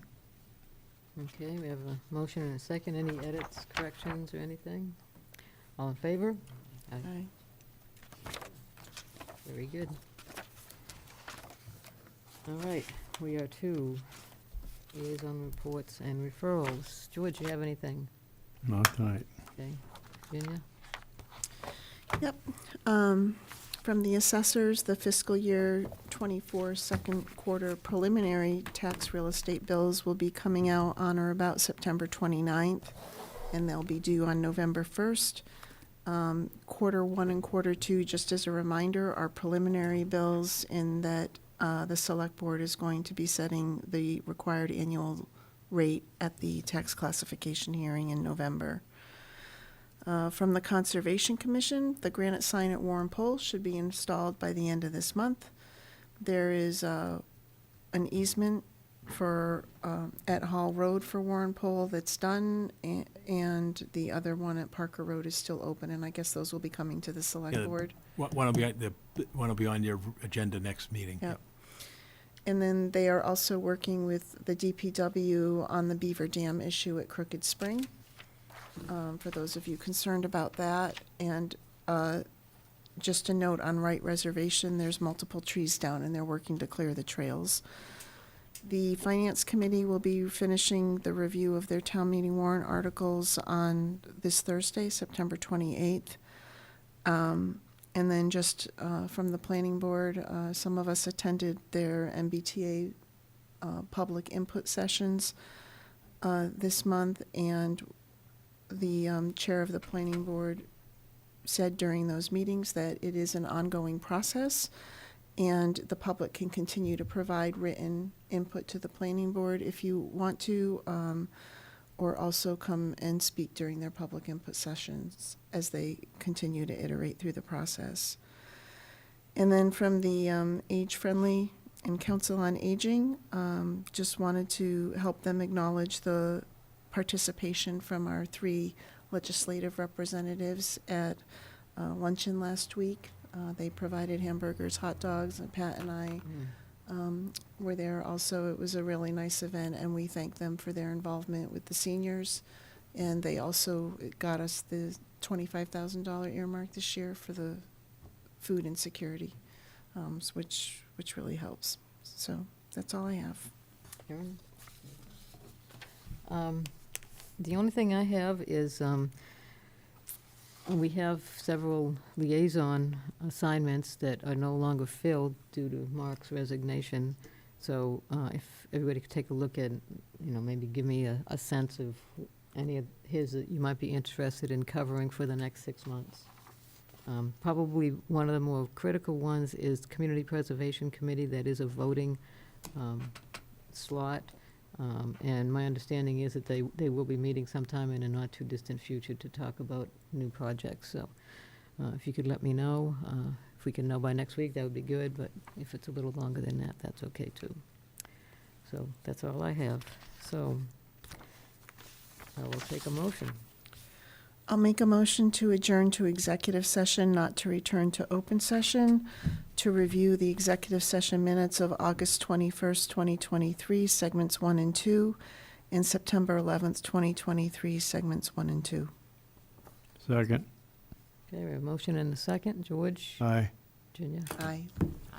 Aye, and I'm an aye. So 4-0, we are adjourned to executive Can session. we just stay here to do the review? Yeah. have to kick Sam out, but